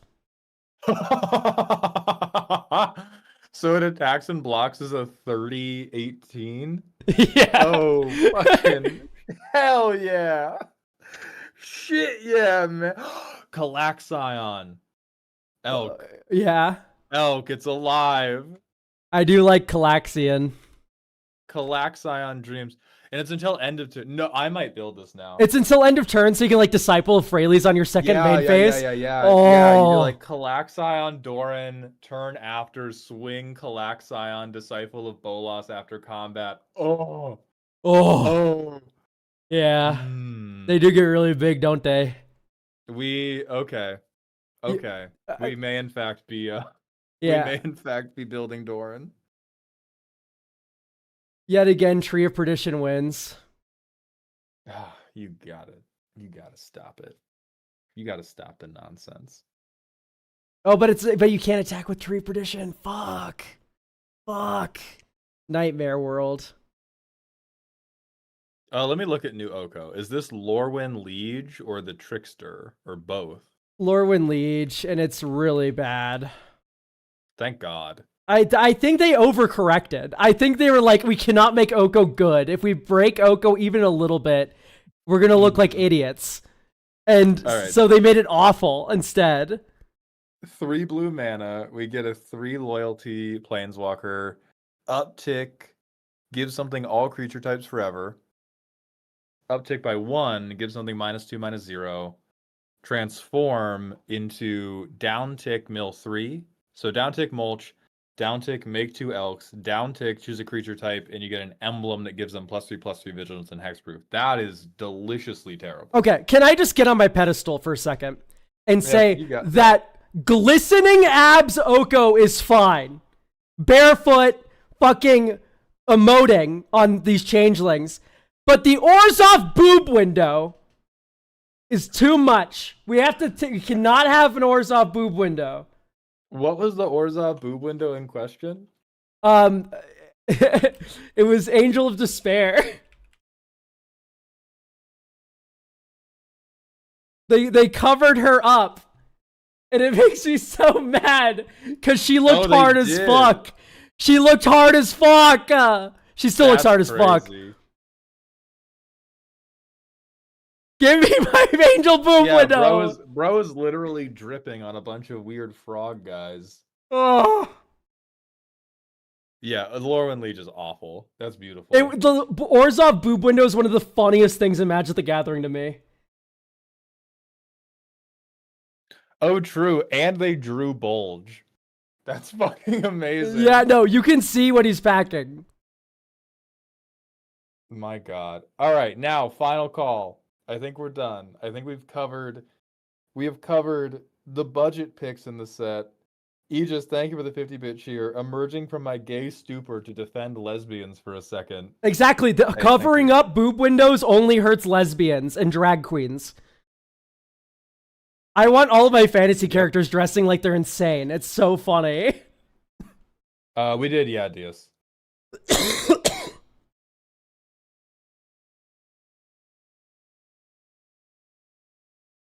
Dreadtiller. I mean, commander card, it's fine. Yeah. Yep. I saw it in the precon game. It got lands. I think Every we're good to go here. Yeah. All right. I think we're good here. Thank you, Elk. If you don't already follow and subscribe to 33 Elk or Spice 8 Rack, go do that right now. I'm going to remind everybody we have a VOD channel now. This video is going to go up on the VOD channel. The pre-release guide is going to get edited and posted tomorrow. And then this commander guide is going to get edited and posted probably sometime next week. Don't shout me out I didn't do shit. You made all the content, though. That's really good, and I like it. So, tough shit. Oh, you don't think you're going to get edited into this video, Spice? Oh, yeah. Hey, everything you typed, you worked today. You worked today. You are directly in the thumbnail, pal. Spice 8 Rack. Yeah, you are in the thumbnail. People are clicking on that. Oh, my God. Get exploited. All right. Thank you all for being here.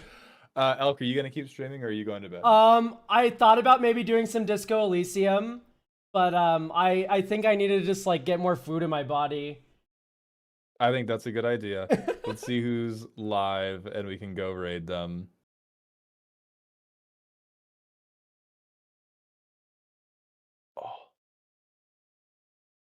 Oh, 3T Elk is live. Oh, true. Chase is live if we want to read Mana Curves, or we can do Ben Wheeler. Ben's doing Popper, Mana Curves is doing EDH actual play. Let's hit Ben Wheeler. It's been a minute since I raided old Benny. All right, great. Sounds good. All right, everybody, hit Ben Wheeler with Bald Kai. If you don't know that copy pasta, it is ! Bald Kai in this chat. It will pull up a paragraph, copy it, paste it. I will see you all. Bald the customs. Saturday. Are you messing up? Oh, I am messing up. All right, you raid. I will raid in a little bit. I forgot. I'll just raid you. Custom. Oh, thank you. Yeah, raid in. We're gonna look at 5 custom cards. Awesome. And then we're gonna raid into Ben Wheeler. Professional streamer. Professional. All right. YouTube recording is gonna end here. I'll see everybody on YouTube tomorrow. We're gonna look at some customs. Bye, YouTube.